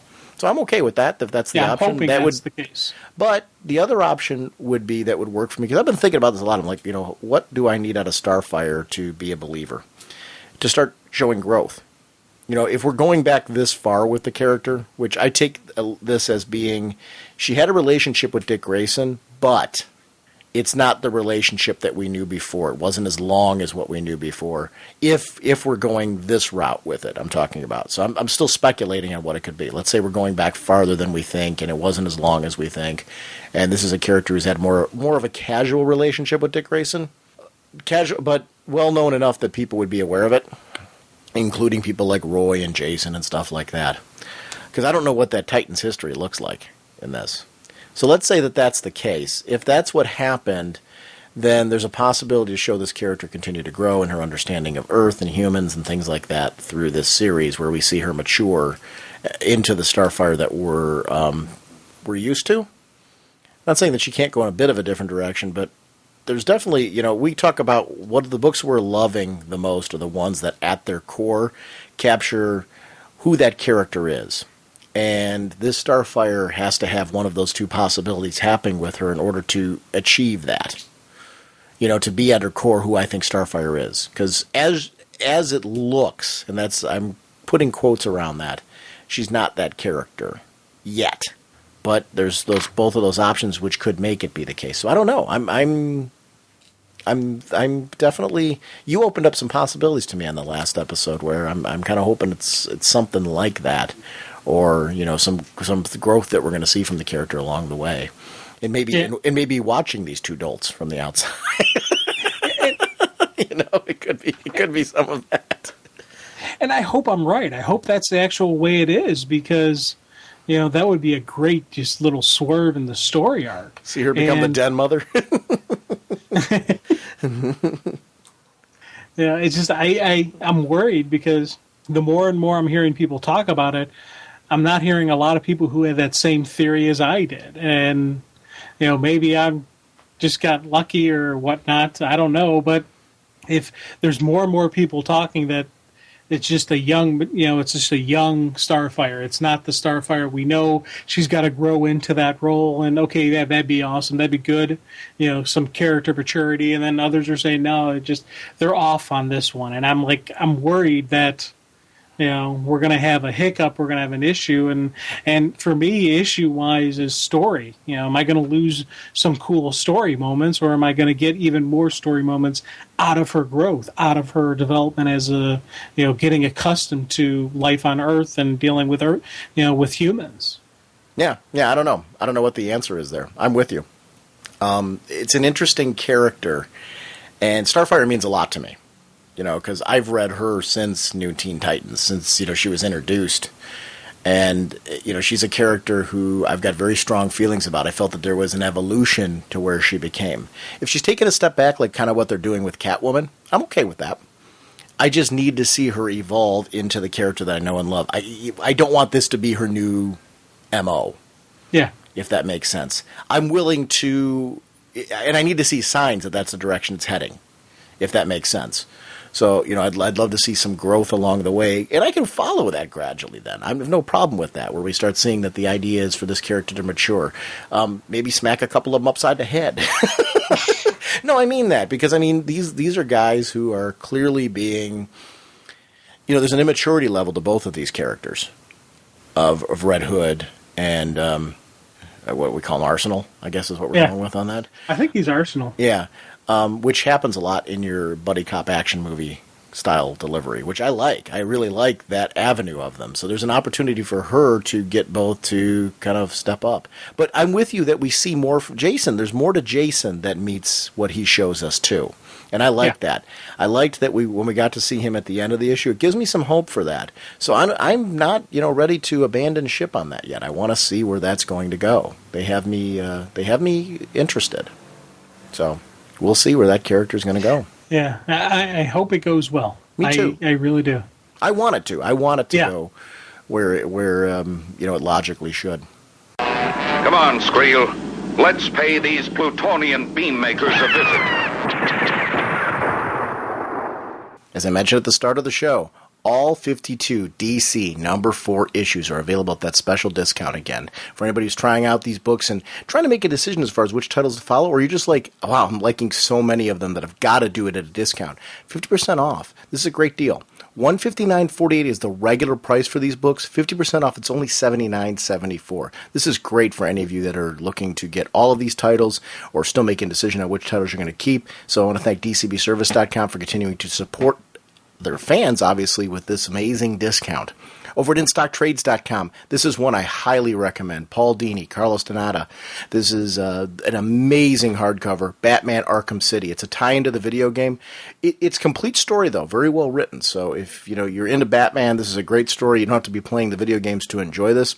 It's a great lead-in. It has some digital chapters, and the digital chapters are cool because each single issue contains stories that delve into some of the characters' supporting cast that are going to be a part of the video game. So make sure to definitely check out this hardcover. This is the way to do it if you haven't checked it out yet. The hardcover has everything.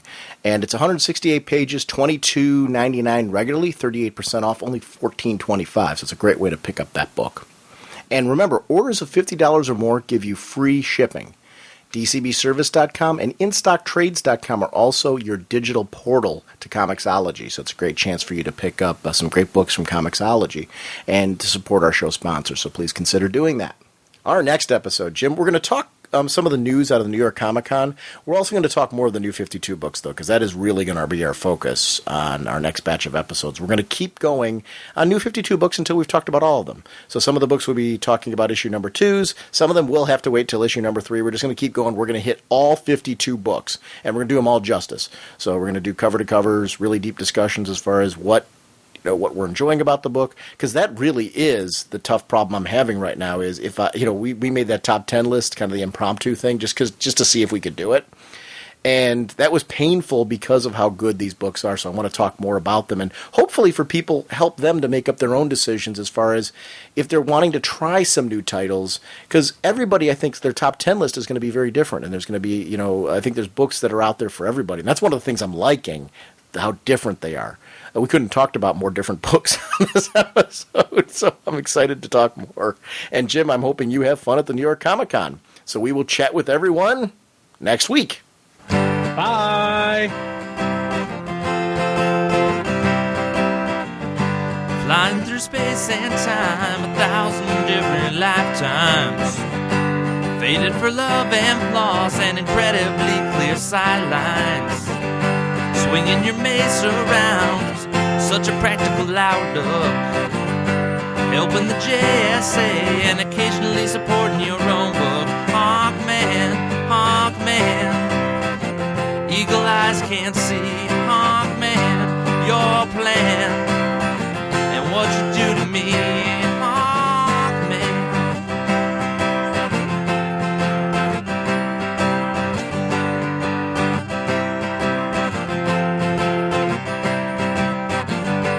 Villains are closing in, be they Thanin Guard or Egyptian.